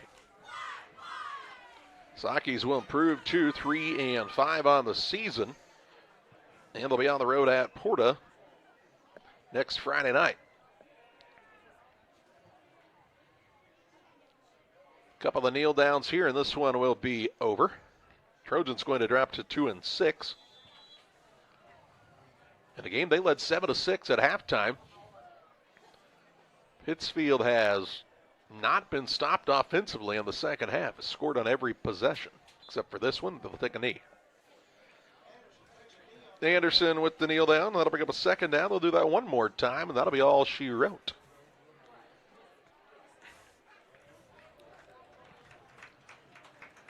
Good way to send your seniors out on senior night for Pittsfield. Yeah, it's a good group, too. Big group. Hardworking kids. Some of them have been playing for multiple years, and they will finish off their career at Glen C. Smithfield with a victory as Anderson takes the kneel down, and the Sockies take the victory 42-21 over the Auburn Trojans. We take you to the Logan Ag postgame show. Final stats and more your way after this. At Logan Agri-Service, we understand your success starts from the ground up. That's why we've been your trusted partner in agriculture since 1962. From top quality seed and cover crops to fertilizer, crop protection chemicals, and petroleum products, we have you covered. At Logan Ag, we take pride in providing you quality products at competitive prices with service that exceeds expectations. Call us today at 1-800-LOGAN-AG or visit loganag.com. Here in Pittsfield, we're focused on maintaining a healthy, diverse economic base to increase opportunities for our residents. Economic factors greatly affect a community's overall potential, and we strive to continue our prosperous culture. The availability of both commercial and industrial employment centers and new lucrative entrepreneurship opportunities are major assets for growth and development here in Pittsfield. In addition to providing employment and income to people, Pittsfield also boasts several tax incentive districts to further facilitate economic growth. Examples of growth and success can be seen throughout Pittsfield. Pittsfield is located within Pike County and widely known for the abundance of white-tailed deer, and is also home to companies that have capitalized from the region's natural resources. Located over on Madison Street, Whitetail Properties is a major local and international employer that truly embodies the local and economic spirit of Pittsfield. State-of-the-art communications and telecommuting are available here. Be sure to catch their televised series throughout the week on the Sportsman Channel. Come grow and be a part of something great in Pittsfield, Illinois. My name is Matt Keplinger. A lot of people call me Keppy. I've been a trainer now for 17 years. When we get the new hires come through the door, I try to treat them like family. This individual right here sent me this today. There's not too many men I admire I can't do it. There's not too many men I admire or that has made an impact in my life, but you've made that list. This is one of the reasons that I love my job, getting messages like this. When my life needed purpose, I chose Dot.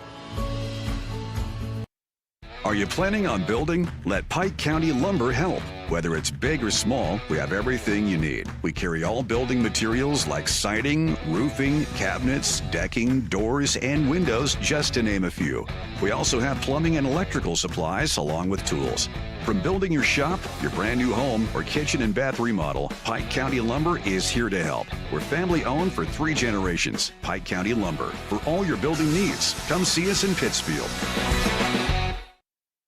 Welcome back on the Logan Ag post-game show. Final score in this one, a 42-21 win for the Pittsfield Sockies over the Auburn Trojans as Pittsfield moves to 3-5 on the season. Auburn drops to 2-6. And we look at some final stats here on the Logan Ag post-game show. Thanks to Ed and the gang at Logan Ag for being our post-game sponsor each and every night here on Central Illinois Sports. Pittsfield on locations, I should say, on both sides of the river. You can always online as well with your friends at Logan Ag, 217-833-2375. Justin Poor has a look at your final stats on the Logan Ag post-game show.